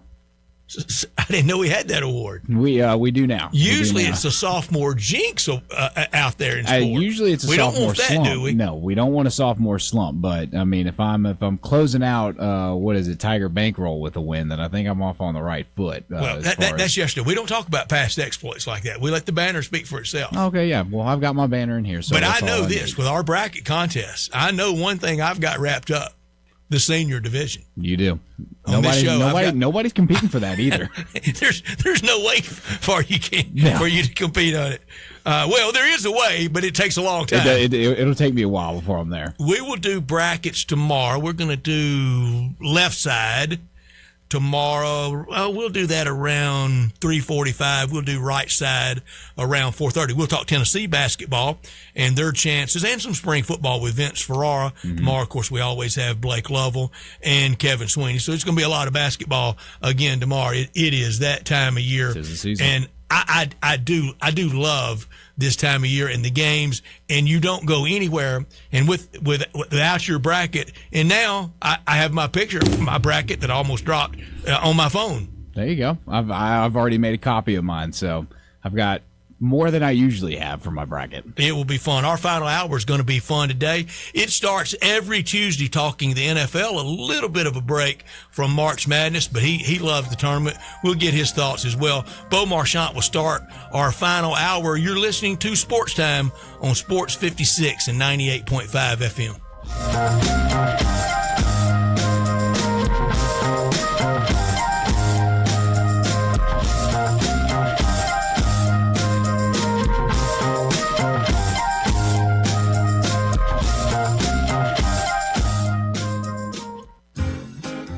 Hi, fellas. Bill Russell at Russell Brothers Fine Jewelers. Christmas and Valentine's Day have come and gone, but you know that at some point you'll need to make your favorite lady happy on her anniversary or her birthday, or just because you want her to know how special and important she is. At Russell Brothers, we've been helping gentlemen for over 5 decades do just that. When a gift-giving occasion arises, we're here to help you. Magnificent diamond rings, beautiful necklaces, shimmering gemstone bracelets. So much to choose from, and the possibilities are endless. At Russell Brothers, you can always know that if you surprise her and she'd rather have something else, we're happy to exchange or refund your money within 30 days. Beauty, value, quality, and service are the things that set Russell Brothers apart from other jewelers. Come see us at Russell Brothers Jewelers, 4646 Poplar. Let us help you say you're the best to that wonderful lady in your life. Unlock your new go-to spot, Codes Dispensary in Steele, Missouri, just over an hour from Memphis. When you're ready for a legal, reliable option, they're right up the road. Explore the full menu of top-shelf products in-store and online. Short on time? Order ahead and cruise through the drive-thru for a quick pickup. Stack rewards while you stock up with Club Codes. Earn points for every dollar spent. Codes Dispensary, now open in Steele, Missouri. Supreme cannabis that's worth the drive. Learn more at codesdispensary.com. That's codesdispensary.com. I'm Gary York. I'm the service director at Lexus in Memphis. Our service department wants to be more than just a place where you get your oil changed. We do glass repair, windshield replacement, recalibration of your camera and sonar systems, even wheel repair, tire replacement, all the things you would expect from a luxury automotive dealer. Please check out our website. You can schedule your appointment, check out our specials, hours of operation, or if you'd like to do it in person, please reach out to one of our associates at 901-271-5199. Progressive knows there are some surprisingly expensive things in life, like rugs.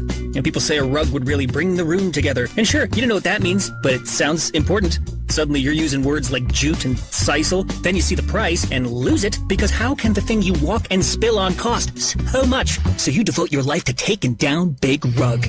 But then you remember that switching your home and auto to Progressive could save you hundreds. So, looks like Big Rug is safe. For now. Progressive Casualty Insurance Company, affiliates, and other insurers. Not available in all states. NST is the way to go. Call 68370. This is Parker Trotz with NST Injury Attorneys. After a car accident, money is on the line, and that's why one call can change everything. For over 35 years, we've gone toe-to-toe with insurance companies and won billions for our clients. NST is the way to go. Call 68370. They've got the fight, they've got the heart. NST is the way to go. Call 683-7000 or visit nstlaw.com. This traffic report is brought to you by Millington Weight Loss. For more information, call 901-436-0272. Sports 56 traffic. Good afternoon. They just finished this police activity here in the Midtown area. Starting to move a little bit better now. On 240 North at Lamar, it had traffic a little extra slow up through here in Midtown just a few minutes ago. It's starting to build pretty good. Trying to get south of Memphis. A little bit of radar down through there earlier as you work your way on 55 down through parts of DeSoto County. St. Jude's Children's Research Hospital is leading the way. The world understands, treats, and tries to defeat childhood cancer. If you can help these kids with cancer, that would be awesome. Please help them out at stjude.org. I'm Commander Chuck with your on-time traffic.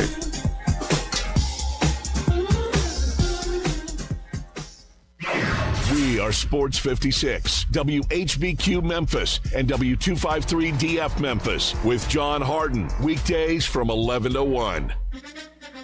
National Football League talk every Tuesday with Beau Marchant, covering the NFL Draft at collegetopro.com and the NFL Draft Bible, covering the Steelers for Sports Illustrated, living and running in Eastern Ohio, and on Twitter X at Beau Marchant. Here's Beau with Bryant and Brett. Bryant's out today, so it's just me and Landon to visit with Bo Marchand, and I'm going to start where I guarantee y'all were talking about when y'all hooked up over the phone. We're going to start with Landon's Tennessee Titans. Everybody thinking, well, you got Cam last year, go with defense this year. I look at various mock drafts. I see Reuben Bain in there. I see Sonny Styles in there. What about this, Bo? What about you got your quarterback? Let's get a running back. Let's try to score a bunch of points. We'll work on defense and free agency next year and draft Jeremiah Love from Notre Dame. Yeah, I love the idea of it. I think it's a very realistic possibility. I love the pairing of Cam, and you think of a dynamic running back, and this is under the assumption that you're assuming Jeremiah Love is going to be, the next Gibbs, Bijan Robinson type guy. If you can add that type of caliber talent to the backfield, look at Kenneth Walker going to Kansas City because they needed a playmaker to help Patrick Mahomes facilitate that offense.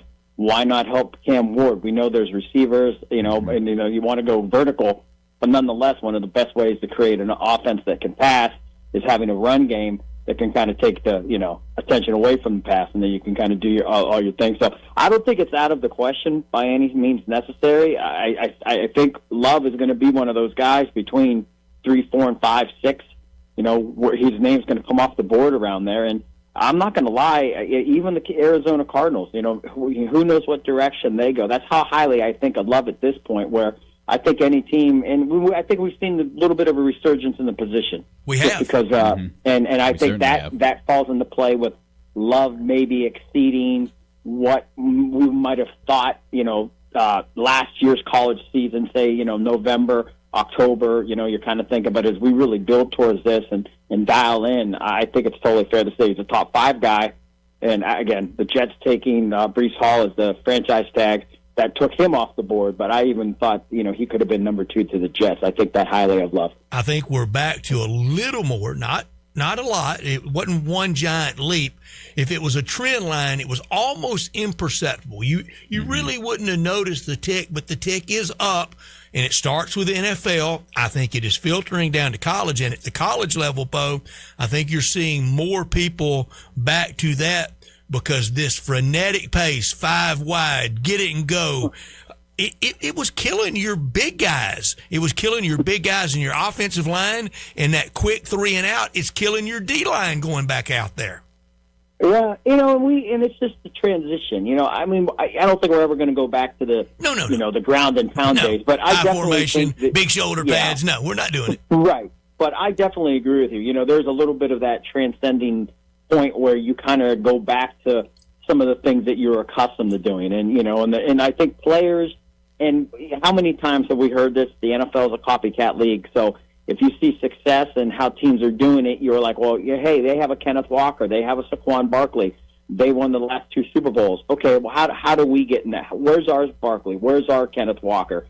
And you kind of build on that, that's just same with the quarterbacks and, our edge guys. The edge guys are the big money guys now. But, I think for Tennessee, and there's nothing I'm going to tell your listeners that they haven't heard in terms of how they bolstered their team via free agency. And now, I think they did all the right things in terms of, crossing the T's, dotting the I's in terms of what they needed, filling some positions, upgrading those positions. And like Danny, now this is the second, main course here. You get to go to the draft in Pittsburgh and you start to select these guys. And, and this is the fun part. Like I'm in the middle of writing a mock for the Steelers right now. And, last week I had them taking C.J. Allen out of Georgia at linebacker.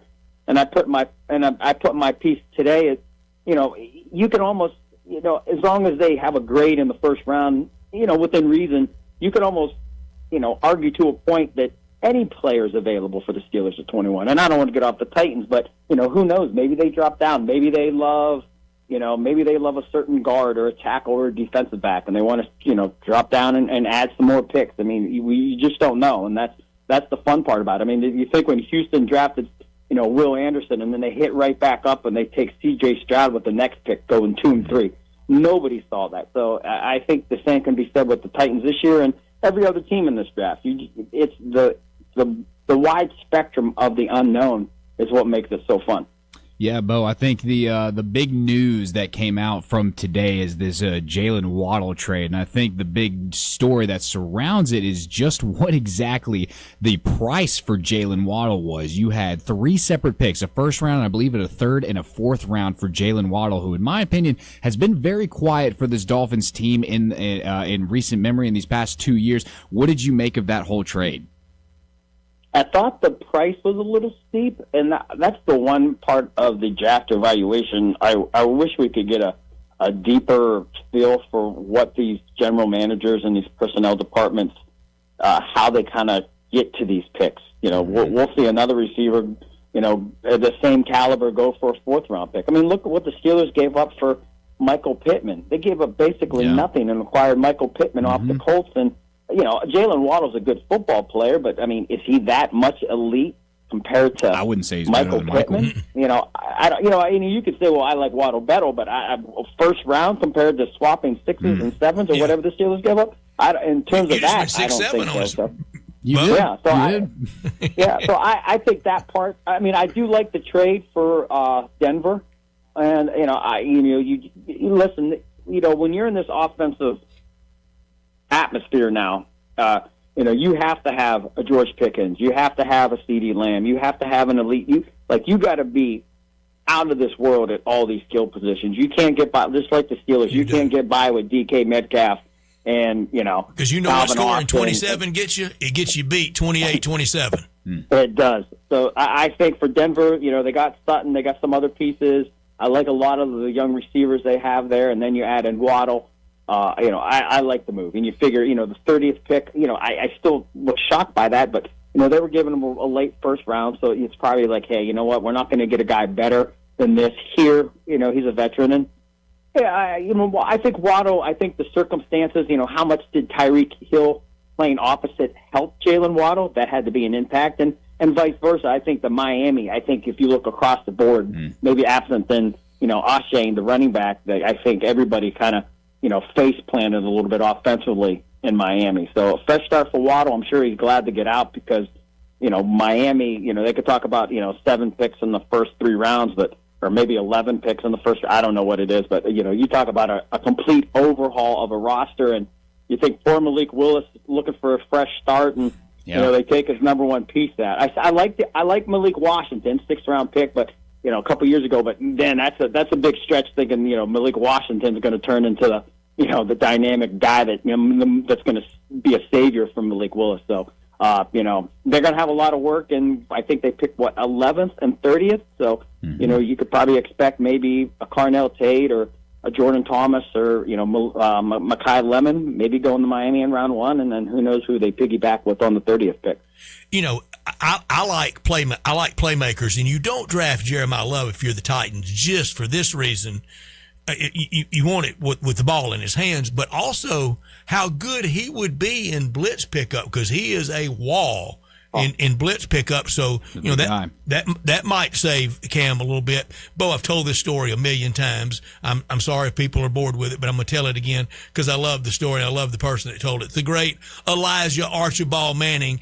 Archie Manning tells a story after his rookie year with the Saints. Young franchise type quarterback like Cam, the ownership, and he was a young oil millionaire.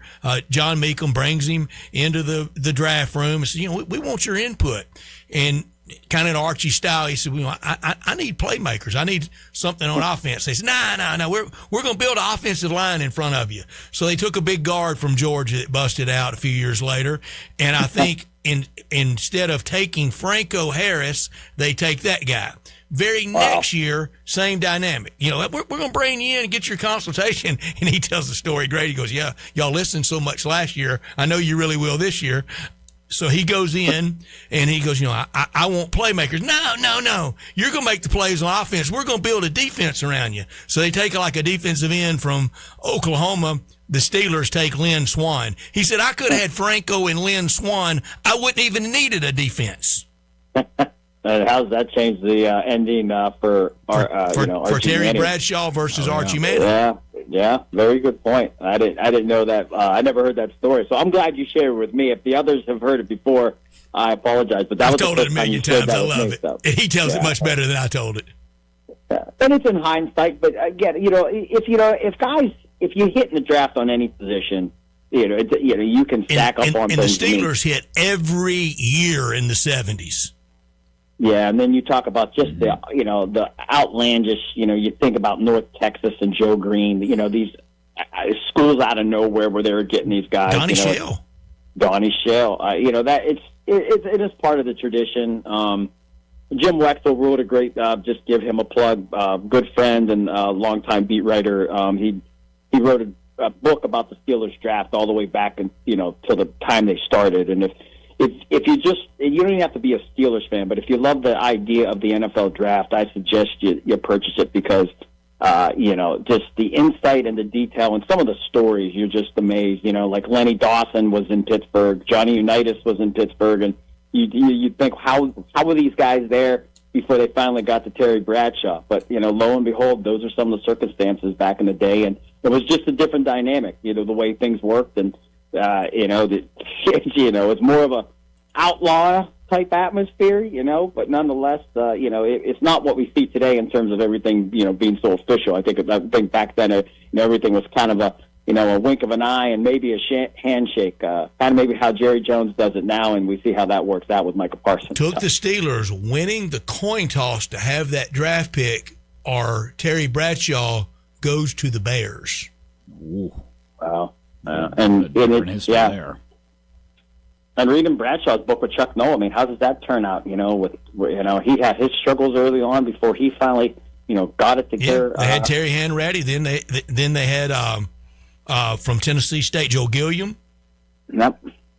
Yeah, absolutely. Yeah, go ahead. Yeah. No. I was just going to ask you. I mean, you alluded to it a little bit on kind of the Dolphins addressing their the lack of wide receiver production that they have in their wide receiver room right now. Do you think that the Dolphins trying to set up Malik Willis to just have somebody to throw to? Do they go to somebody in the free agency? I know Juwan Jennings is still on the table. Could you ideally see them going after someone like him, or is there somebody else in free agency? Do the Dolphins do that, or do they rely on the draft to kind of have some different weapon other than Tutu Atwell for Malik Willis coming into his first year as a starting QB?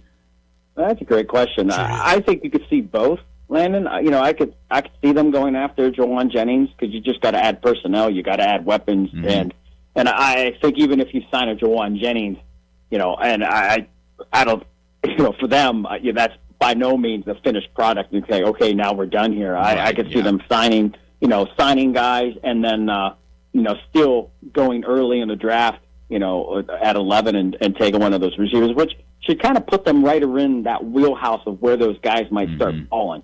So, I think they could maybe not the pick of the litter in terms of who's available at that position of wide receiver, but, I really doubt that just say Tate, Lemon, and Thomas are all gone by the time the Dolphins roll at 11. I think at least two of those guys would still be on the board. So, just say you add one of those guys and a Juwan Jennings, and, who knows what, if they want to, D. Hopkins, Keenan Allen. I know, guys a little bit long in the tooth, but nonetheless, you want to bring in a guy that has a little stability. And, sometimes these guys are so wise in what they do, they can help the positions around them, help a young receiver room, help a young quarterback who's, looking for that identity. And, so I think it's what the front office believes that they need.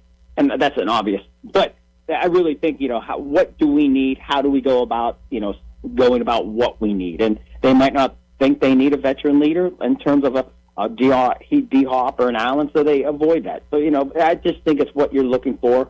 And there's definitely there's a lot of still, in terms of big agents, free agents, household names that, we can comment on, Hopkins, Allen, Kirk Cousins, Joe, I know Joe Mixon's hurt, but, Joe Mixon, he's had Najee Harris coming off the injury. There's Tyreek Hill.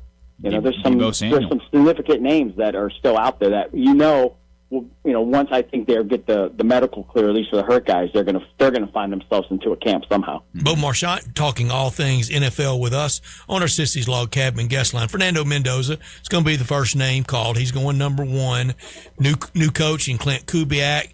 Tom Brady's running the football show. He's running the team. He's running the Raiders. Is Tom Brady, is he linked in the front office forever with Fernando Mendoza? If it goes horribly wrong, is he just a broadcaster? Yeah, I think so. You know what, though? I think I'm not going to put it all on this because there's a lot of quarterbacks that come out and they look like they're going to be something special, and they're far from it. I remember years ago, Brett, when we were doing the show, and Jameis Winston went 1 and Marcus Mariota went 2, and I think they played their rookie years, and you're thinking, wow, these guys look really dynamic. Mm-hmm. They might have long careers of tons of success, and how many championship games will they get to, and will they win a Super Bowl? And it never materialized. And Mendoza could fall in either one of those. Can he become a guy who turns around the Raiders' fortunes? Maybe, vice versa. We don't know. But it takes everybody. But I think the important thing for Brady is, we know who he is as a 7-time Super Bowl champion, the greatest ever, all those accolades that come with being who he is. And, we'll find out, his manager skills in terms of evaluating what he takes from the personnel department. And I don't put too much credence in terms of, just because he was the greatest player, that he has the greatest eye for, talent. Or, I think there's a little bit in. And I don't want to take too much away from Bill Belichick either. That was a system of a dynasty there where they all bought into the philosophy of Bill, and it might not have ended on the how we wanted to end. It wasn't a Cinderella ending by any stretch, but nonetheless, I as good as Brady was, there was a lot of pieces that helped them, and I think Brady knows you got to have those pieces, and they've done some good things in free agency too. Charlie Weiss didn't hurt in the building blocks. Yeah. Right. Are we pulling for Brady, the front office guy? I like the Raiders. I like the idea of the Raiders. I love the uniforms. I think the best saying in the history of sport is just win, baby. I like the rogue style. Bo, every time it comes on, one of us is texting the other one when Matt Millen knocked the hell out of the Patriots owner back in the day. But are we pulling for Brady, the front office guy? Are we, Bo? I am. Listen, I love Tom Brady. If you don't like Brady or the Patriots, then you're going to have a grudge, and you're not going to want to see him succeed. You're going to want to see the Raiders fail. And if you're an AFC West guy and you just dislike the Raiders, then you don't care who the GM is or the head coach. You're going to root against them. But I think Brady is an iconic figure in terms of like a Tiger Woods and Aaron Judge, the Yankees, the Cowboys. I'm pulling for him for this reason, Bo, because it just really never works out for Tom Brady. It's always rough out there for him. Yeah. Not a whole list of accolades. As a guy once had a pickup line in Boston bars. You know what it was, Landon? What was that? Hi, my name's Tom Brady. That'll work. He was batted 1,000. You pulling for him? I am pulling for him a little bit. I'd like to see him continue that success. But Bo, one thing that you mentioned that I absolutely love was the comparison of Marcus Mariota and Jameis Winston. And my favorite thing about those two guys is both of them, their first touchdown passes were to the Titans. How awesome is that? And one time Mariota threw one to Mariota. He did. A touchdown against the Chiefs in an AFC wildcard game. That's good stuff. Yeah, I didn't know that. It's fine. And Brady, I don't care if he, if they don't succeed, I'm not going to lose sleep over it. But I have no ill will towards him or the Raiders. And as we mentioned, all the other things. I mean, the autumn win. That's probably one of the greatest NFL film narratives for me ever. I mean, you could almost, if you played that enough, if the Raiders put that on a commercial, everybody in America might become a Raiders fan by the end of them. It's just, I saw an old highlight film, real film of one year, and it was a lot of Raiders' wives and girlfriends walking to the stadium from the tailgate, and they're all humming loudly the theme song to Autumn Winds. Oh, that's fabulous stuff. I mean, even they were ready for game day. Bo, every year we ask you this around NCAA tournament time. You got a bracket filled out? No, Landon was asking me. I probably won't watch any games. I just, you know what? I'm in the heart of draft season now. Yeah. And, I may watch, but I don't fill out any brackets. I used to, but, and you know what it is I'm so, I'm so weird with numbers and stuff, and then I'm start breaking down Duke's zone defense against the, and I wrong time of year for that for you, isn't it? Yeah, but listen, I am not faulting March Madness. It's probably one of the greatest, if not one of the greatest single, handed sports things we have here, and we love it. So just because I'm not going to watch it doesn't mean I don't appreciate it, and I know it's awesome. That I do know. And I'll see games, and I'll get caught up in it. And I'm not going to lie, women's Final Four, too. I mean, over the last couple of years, I didn't think I would really get into it, but, I'll catch some of their games as well. So, but I don't have a bracket filled out. Didn't you tell me Georgetown was one of your teams you really liked at one time? Oh, yeah, I used to cry. I mean, I would cry. I remember when Iverson and Mutombo lost the 1 year early. I remember being in a West Virginia Easter weekend with my buddy's parents in a hotel and sobbing like just crying my eyes out. Allen Iverson made his Georgetown debut here in Memphis at the Pyramid. Georgetown playing Arkansas on a Sunday afternoon, and it was like something we had never seen before. Yeah, he was special. And I don't have much time. A real quick story, though. Me and my buddy, because we loved Iverson, we went to a Cavs game years and years ago when Iverson was playing for the Sixers. We're sitting next to this lady, and we're talking to her, and, we have Iverson, and, we're like, yeah, we're hoping to maybe get an autograph or something. We're not that close, but, we're just thinking maybe we could get an autograph. And it ended up being Allen Iverson's mom. And she didn't say anything until we just told her how much we loved her son, but we didn't know that. And she goes, "You give me that stuff after the game, and I'll walk it down to the court for you, and I'll have them sign this." So she walked the stuff down, and she signed the jerseys. She brought us back up, and best small player ever. Yeah. Oh, this is funny because I saw him at the hotel on the elevator, and it's weird because he is small, but he's a thick 6'2", I guess, if that makes sense. He's small in terms of size, but when you see him, football player, he's muscled up. Yeah. He would look like a safety. He would have looked like a Cam Chancellor or something. Yeah, but we started this conversation with the Titans. I feel like we need to end it with it too. What did you make of the New Jersey reveal, the whole logo rebrand? What did you make of that? I loved it. I loved it. Very popular. I loved it. I'm not going to say anything else except I loved it. I don't know if that's going to make people upset, but I loved it. Hey, you didn't make me upset, and I'm a big Titans fan, so hey, here we are. Bo, what basketball you get to watch and enjoy. I know you're hard at it with the draft. We'll do it again next Tuesday. Thank you for your time today. Yeah. I'm going to pick Michigan to win it all, though. How's that sound? Spoiler alert, that's mine tomorrow as well. Uh-oh. Oh, see that? Great minds think alike, and so do ours. Sure is. That's right, Bo.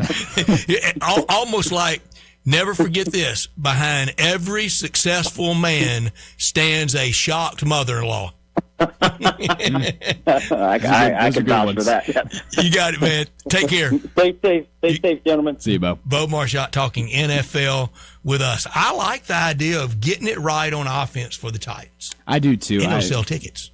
Yeah, it will. So especially new stadium coming down the pike. You got a whole new coaching staff. You've got new jerseys are just revealed. I think my biggest concern with them is the offensive line. I think they still got a big gap in the right guard, maybe in their center position, but they're starting to piece weapons around them. And I think at that number 4 slot, I think a Jeremiah Love would be really, really good. But I won't be mad if it's a David Bailey. I won't be mad if it's a Sonny Styles. Extra help would work. But Arvell Reese would be good too, but I think I would prefer a Jeremiah Love, but can't really be mad with anything there. With all these games coming up, we're going to have a lot of food out at work. It's a little laid back atmosphere over last week and this week with the daytime games. Go to Jason's Deli and get it. Have them cater it, bring it into your office place to enjoy the brackets and a little laid back atmosphere around work. Right now, if you're driving home thinking about something for dinner on a Tuesday night, perfect for every meal: breakfast, lunch, dinner. Jason's Deli, bringing more to the table. It's a family thing with catering for 5 or 5,000. Vegetarian, gluten-sensitive options, same-day and last-minute orders are welcomed. That's really when they excel. When you don't think you have your event planned just right, they step up and take care of it all at Jason's Deli at breakfast time with the Sunshine Breakfast Box.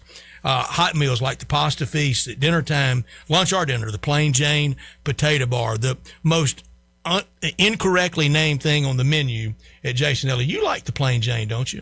I like the CBB or the CB ranch potato. It's anything but plain. The Plain Jane Potato Bar. It is great. Wholesome food forever. It's a family thing. Whether you're dining in, getting it to go, having it delivered, and it's the first franchise in the nation at Jason's Deli to be trans fat free. All about choice. Plenty of organic food to choose from. Off the menu, all the salads like the Mesa chicken salad, my favorite, the taco salad, the chicken Caesar salad. and at every location, whether it's at Ridgeway across from MUS, by the University of Memphis, at Poplar and Highland, down in Olive Branch, out in Cordova, that great salad bar. Over 30 items to choose from, catering anytime, anywhere. It's all about choice at Jason's Deli. Also in all those locations, complimentary free ice cream. We get through with this frozen tundra, 2 days of cold weather. We'll get back to enjoying the complimentary free ice cream in all these locations on Ridgeway Road, at Poplar and Highland, Cordova and Olive Branch. Check them out online as well at jasonsdeli.com. About to tip in Dayton. When we get back, we'll look at everything else going on in sports. Again, very basketball heavy today, but we'll look at what's trending. You're listening to Sports Time. You have opinions? I think it's over. Of course you do. I don't think it's that simple. Everyone does. I got all the answers. Hit us up on the Sissy's Log Cabin listener line at 360-8255. This is Julie Molay-Mary, and I'm with Mark Spensdorf Realtors. I wanted to dispel any rumors about Sheldon Rosengarten, also with Mark Spensdorf Realtors, being the worst golfer in town. Is that what you wanted me to say, Sheldon? Yes, Julie, with your stellar career in real estate in Florida and now here, and you also being the Florida Girls State High School champion, in addition to playing for Florida Gulf Coast, I know people would want your opinion about my golf game. Well, Sheldon, it's a good thing you're great at real estate, because your golf game is underwater, where most of your golf balls end up. Thanks a lot. You know, people often say that when you want the job done, you call Sheldon. Yes, but they also say that if someone is wanting to sell a home or buy one, I make it easy, so they call Julie Molay-Mary at 305-0112. Got it. And you can reach me, Sheldon Rosengarten, at 483-0546 or memphisrelocate.com. That's memphisrelocate.com or 483-0546. Top Gun is the largest indoor range in the Mid-South, but size isn't their only difference. Top Gun has the best instructors with over 300 years combined experience and classes all the way from first shot to master marksmanship. Plus, Top Gun is affordable. Gold membership is just $48 a month. That's just $1.60 a day for unlimited range time, free gun rentals with purchase of ammo, and members lounge access. Top Gun, 2770 Witten Road and TopGunMemphis.com. Always shoot with the best. Top Gun Memphis. It's a new year, and it's the first new sale at Family Leisure. It's the floor model sale happening now. Family Leisure has deep, like diving deep discounts on over 100 display models and in-stock hot tubs, swim spas, even those cold plunges. How deep are these discounts? I'm not allowed to say. So if you've been putting off getting a new spa, then right now is the best time to buy. Here's one price I can let loose. You can get a spa as low as $99 a month. Plus, you can get over $1,000 in upgrades with every spa purchased. One other special deal, you can get an $8,000 spa for only $159 a month. And you know what? Family Leisure is going to throw in some LED lights and waterfalls on most models. Room's got to be made, and so do the deals at Family Leisure, Witten Road and I-40, where family and fun come together. Rick's Powder Coating, for a beautiful finish every time. Rick's Powder Coating specializes in automotive, ornamental, residential, and industrial coating. With 2 conveyor lines and the largest batch ovens in the Mid-South, Rick's can accommodate all of your powder coating needs. Locally owned and operated since 2002, Rick's Powder Coating will customize a beautiful finish just for you. Drop by or call to see how Rick's Powder Coating can bring color to your life. 901-367-2771 or rickspowdercoating.com. Sometimes an idea comes along that fills a void nobody even knew existed, and a few years ago, one of those ideas was Sunrise. We didn't know that Memphis had been waiting for a place that serves the freshest, fastest, made-to-order breakfast, and lunch, for that matter. And then Sunrise on Jefferson opened, and we all realized that's what we've been waiting for. And now, we also have Sunrise East on Poplar, because we needed that too. Both Sunrise locations provide the delicious food we've been craving, and now we can get, and we can only get, at Sunrise. March is known for its madness, and once again this year, that madness could lead to cash in your pocket. UTJ at Classic Arms is so excited about his fall's chances in the tournament, he's partnering with us to give away $98.50 to a lucky winner every time Tennessee wins a game. So cheer on the Volunteers, and when they win, tune into Sports 56 mornings the next day for your chance to win $98.50. Thanks to Classic Arms and Sports 56 and 98.5 FM. This traffic report brought to you by City Center Liquor just off Highway 70 in Lakeland. Local, friendly, and always fully stocked. For a 5% discount, tell them Sports56 sent you. Sports 56 traffic. Good afternoon. A couple of accidents in their clearing stages. Heavy traffic. Here we go. 40 eastbound coming past Chambers Chapel, Canada Road. All that traffic pushing out towards the Fayette County area. They're on I-40 going eastbound. Midtown traffic still has a little bit of volume southbound on 240 here at South Parkway. Hey, Weimer's Jewelry wants you to know they are your bridal season headquarters this year. Stop by and see them right now at Weimer's Jewelry, 7525 Highway 64. I'm Commander Chuck with your on-time traffic.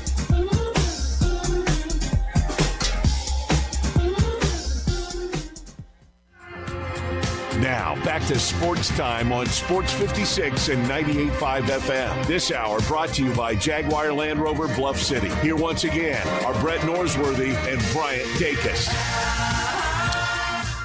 The ratings are in for the U.S. versus the DR. All right. Over 7 million. Wow. World Baseball Classic has worked. And I bet a lot of that is from the DR, what a though. Sunday of TV viewing and TV ratings. Everybody wins. Yeah, and like I was saying, I bet most of that is the DR. I mean, they were bought in. I mean, they were the most exciting crowd, the most exciting team. Well, that's U.S. viewers. Well, still within the U.S. Sure. Yeah, right. And they're very well represented. Yeah, for sure. 7.37 viewers, and that was on FS1. Yeah. It's a little like True TV trying to find it. But the baseball playoffs help us, and the baseball package. I think I could listen to Joe Davis and John Smoltz just every single day. Yeah. Really good team. Mm-hmm. Yeah. You learn from both. You do. And Fox has been the TV, the network of record for baseball for a long time now. Back into the 90s with the long Joe Buck. And I was about to say with Joe Buck too. Run. I think that's what I was introduced to watching baseball real young was Joe Buck calling it. I mean, Joe Buck was just all over the place with Fox, but still. Tim McCarver is one of the smartest people ever. Yeah. I mean, it's evident in everything that he did. Signed as a 17-year-old, was in the show as a 17-year-old. All right. Played in the decade of the 50s, 60s, 70s, and 80s. And I don't think any formal education, because when you go into the show at 17, it's not a lot of time to go to college. One of the smartest people ever that I don't think went to college. Hats off to him for pulling off a feat like that. But I'm going to ask an awkward question of you. In what's trending, we see the headline, the police in Tuscaloosa, the West Alabama Drug Task Force, no less, they said that Alabama's Holloway had 2.1 pounds of pot. Is that a lot of pot?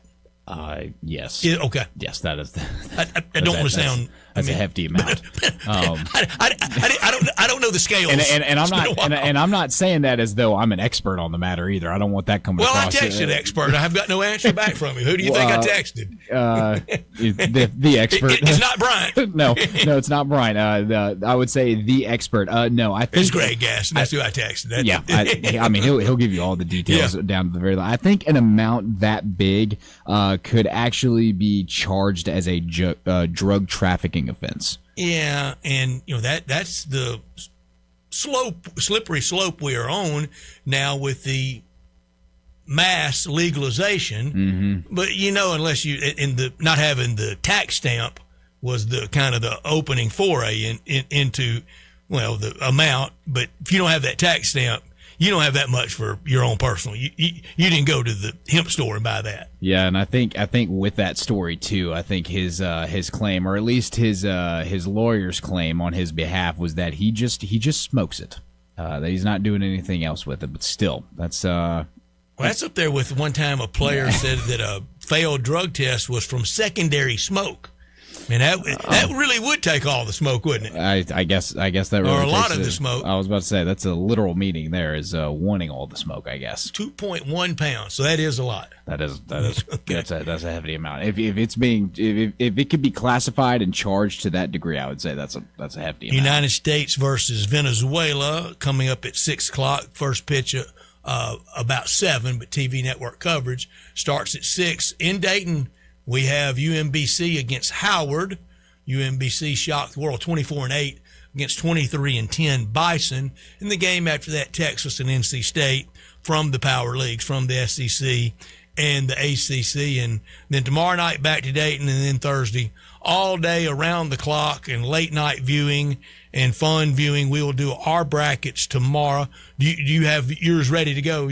I'm ready. There? Yep, all full. Indelible ink? Yes, it no is. No markouts? And this good old Sharpie pen that I've somehow retained back from John. We only have about 22 minutes left. If we had much more left than that, I think I would have revealed my whole bracket. Maybe. Not meaning to, I mean, by the end of we know the you're day. champion. Yeah, well.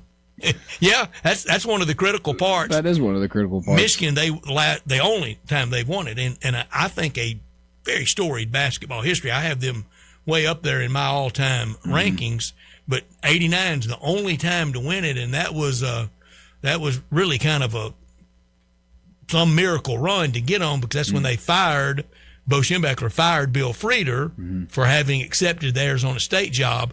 They go to the regional. I think they started in Atlanta, thinking they don't have a prayer, didn't even take the pep band, had to hire a high school band to come play one of the great fight songs of all time, Hail to the Victors all day, and gave them T-shirts and hats. That was their pay. Yeah, well, times were tough. It's amazing what a free T-shirt will do for you, though. That's why they still throw them out at games, I believe. It gets people excited. People want free stuff. People will knock over a $20 plate of nachos and spill a $25 beer to get a T-shirt for an XL T-shirt. Yeah. One size fits all, I guess. They really will. But tonight in Dayton, I've warmed up to it. As I said, I've warmed up to these games, and it'll be there. But I'm going to have a lot of watch time on baseball. It starts next week. I'm really looking forward to it.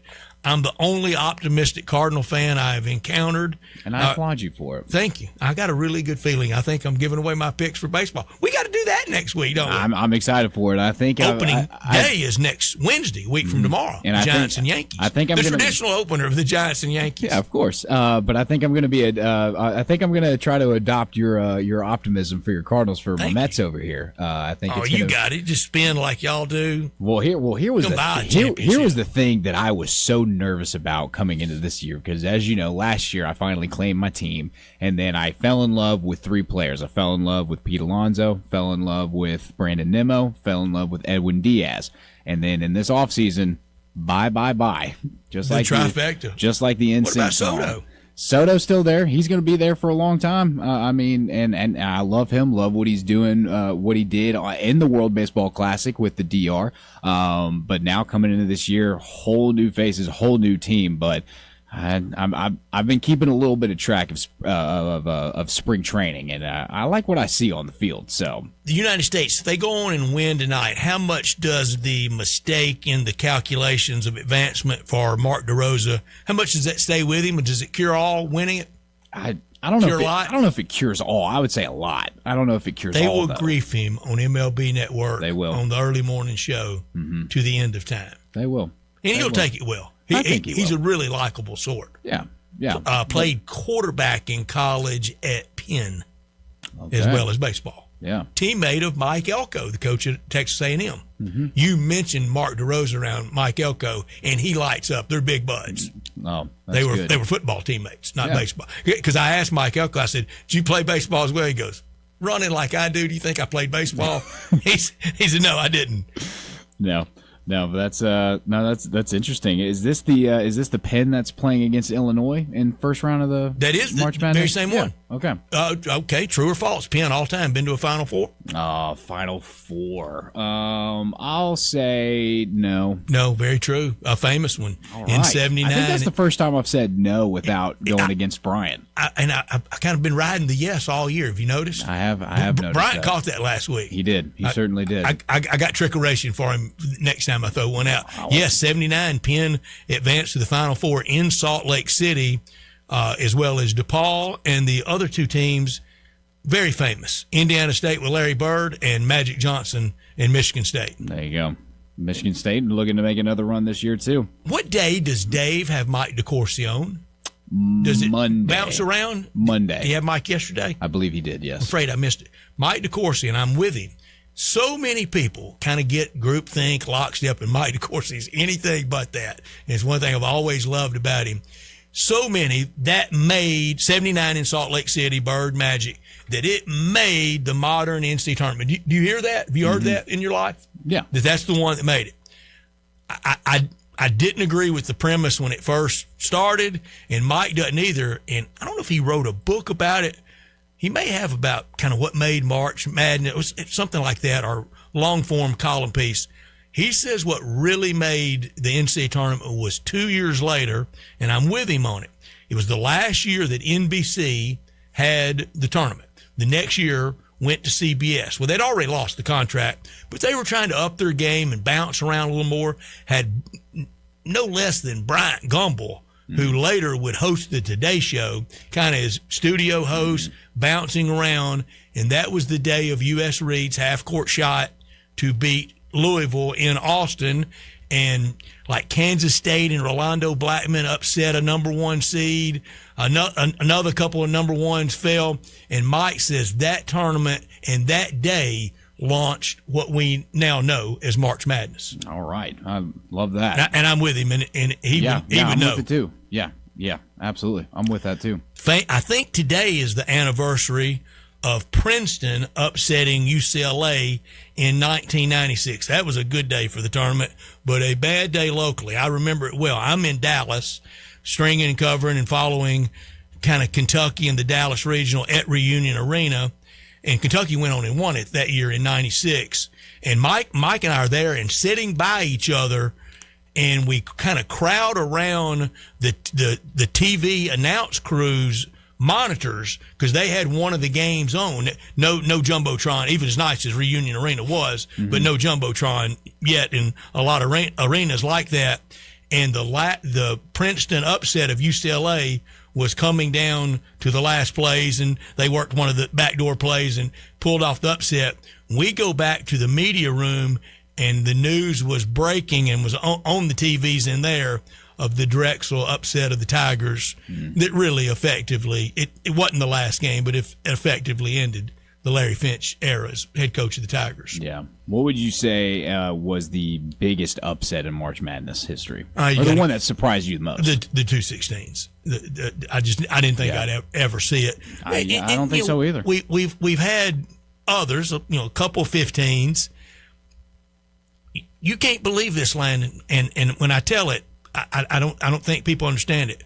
Before they became the evil empire, the upset of Duke in the national semis in 91 in Indianapolis to knock out defending champion that had blasted them in the finals the year before in Denver. The Duke win over Vegas and Jerry Tark and Larry Johnson and those hosses.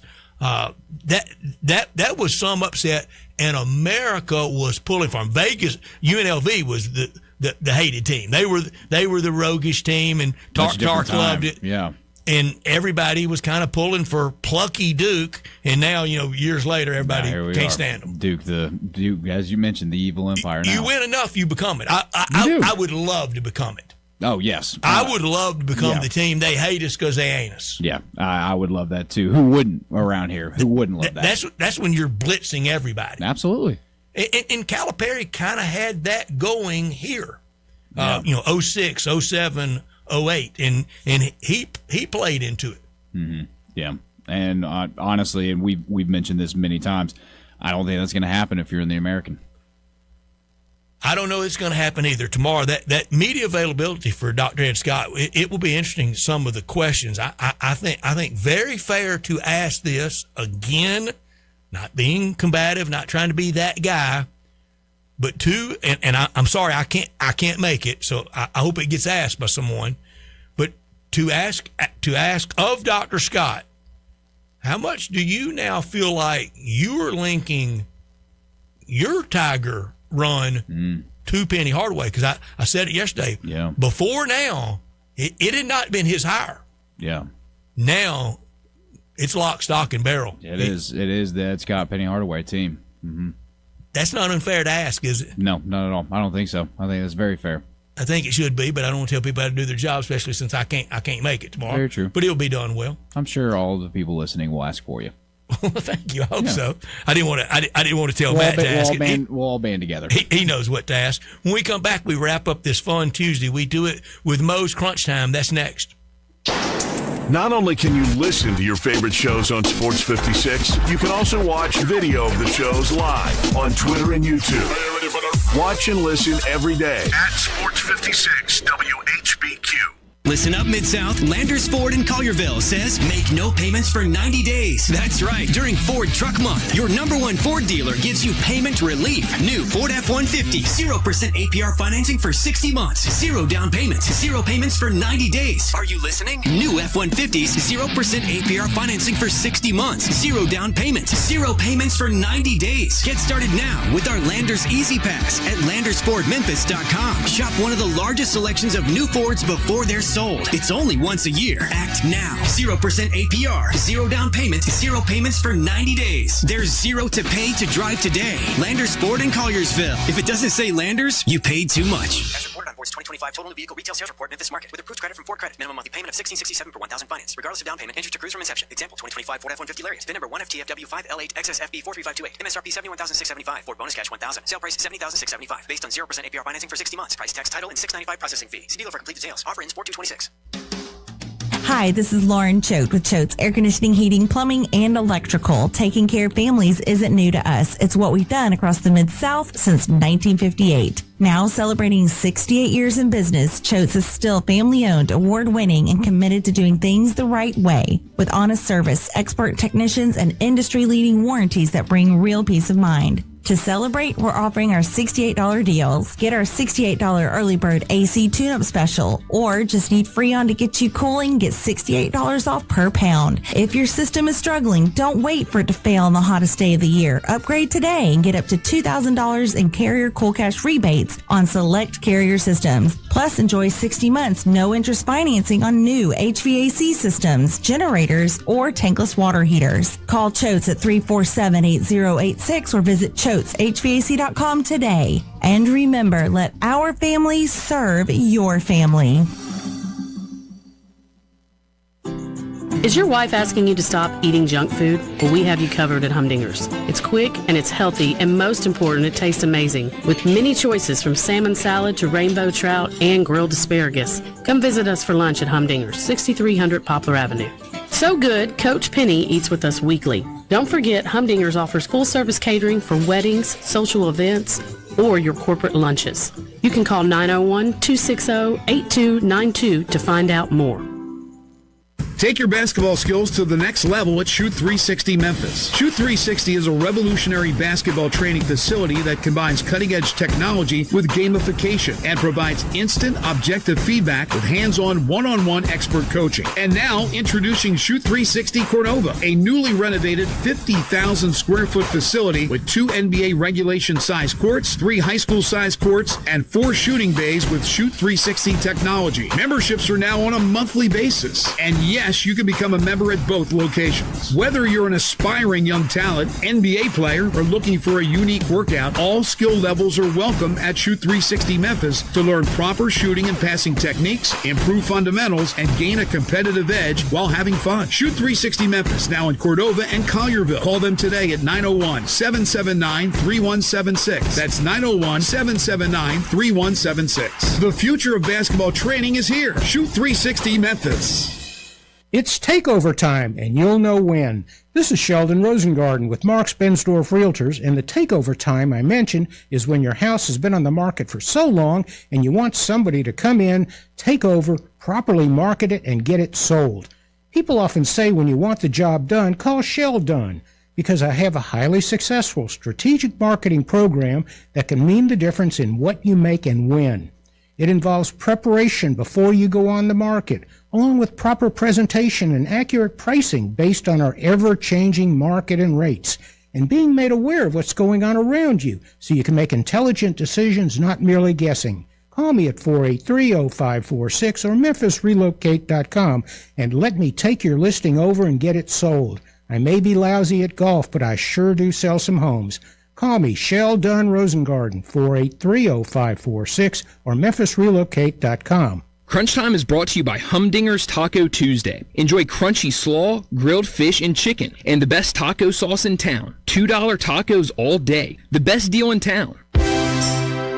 Now, back to Sports Time on Sports 56 and 98.5 FM. This hour brought to you by Jaguar Land Rover Bluff City. Here once again are Brett Norsworthy and Bryant Dacus.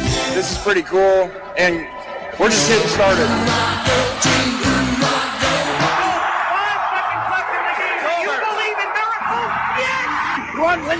Spanning the globe. Go crazy, folks!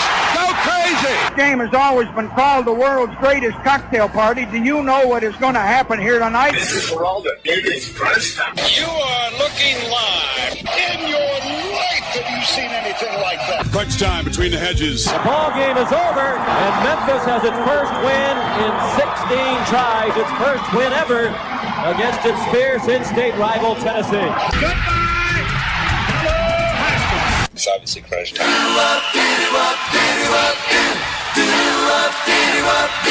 Hammer, nail, coffin. This baby is over. Landon, what I've learned today, I got my answer. Is 2 pounds a lot. Here's the answer back. Your expert source? You can hear the voice, can't you? Yeah, bro, it's a lot. 1,900 joints, give or take. Wow. That's good. That's good specifics there. What's better? Not much. The amount of weed or the answer? The answer. I'd say the answer. What'd you learn? I can't top that. No, I don't think so. That almost taps me out for the day. Go ahead. That's about it. What I learned today was that Jalen Waddle trade. It's a head scratcher for me. I don't necessarily think that was a huge miss that the Broncos needed to fill with that team. And for Jalen Waddle over the past 2 years, like I said, he's kind of been quiet. Except for Julio. Give me the great Bama wide receiver. Devonta Smith. It's great. But other than that, I don't know. There's not very many out there. And I mean, Jalen Waddle started out incredible. Three seasons in a row where he had plus 1,000 yards receiving, but past 2 years, 744 yards, 910 yards. So he's kind of been quiet. Maybe he gets a little bit of a pickup with the new quarterback in Bo Nix, but just a really interesting trade. I think way too high a price for Jalen Waddle to give away that many picks, but I guess we'll see what he can do with the Broncos. We asked it yesterday, and I hit the Google machine last night. Could have done without this. Distance from Hawaii to Portland, roughly 2,600 miles. From Fayetteville, 2,100 miles. Wow. You're right. Hawaii always wins, but that's close. That is close. Arkansas, they lose 2 hours. Hawaii, they'll gain 3 hours. Cal Baptist, Arizona, BYU, Gonzaga, about the only ones really liking the West Coast playing in Portland and San Diego. What is it you could have done without? Yeah, what I could have done without, we talked a lot about. It's actually what you learned today. Authorities found the 2.1 pounds of marijuana, and that is something that can be a result of a drug trafficking charge. Holloway, who was removed from campus and is not with the team, days before the NCAA tournament because of the arrest, told police that he wanted to exercise his Miranda rights and remain silent during the search of his apartment. And then he told police he only smokes. Okay. Where you beaming to tonight? Oh, just go ahead and beam me to Portland. I got to be there to support my Bows, no matter what. You're on the way. I'm on the way. I'll catch the flight with Ty Richardson. The beaming machine works quicker than the Ty Richardson machine. Well, I'll ride with Ty. We'll catch up on the way there, and we'll catch up on the way back. Give me Dayton, I guess, over the baseball. I'm going to watch both, but if I had to be at one, I don't know. Pretty tough. It's tough. We will have we'll have a lot of baseball the rest of the year, but it's going to be good tonight. But want to see what North Carolina State and Texas will do. We'll also, on Channel 5, be watching Cleveland at Milwaukee. And we'll also be watching everything in Dayton, all the baseball. You know, I thought when we were going to get this Tuesday night package, we were going to get both games. We don't get the second game. We'll just get the first game. I was hoping we would get them I would hope so, both. too. Yeah. A lot of fun today, Landon. Great job. It's always fun time. We'll do it again tomorrow, and we'll also start going through all our picks. I want to thank Matt Infield, Ty Richardson, Brent Beard, Bo Marchant for joining us as guests. Welcome back, Bryant. Tomorrow, hope he enjoys the rest of his birthday. For Landon, I'm Brett. Everybody have a safe night. Enjoy whatever you're watching.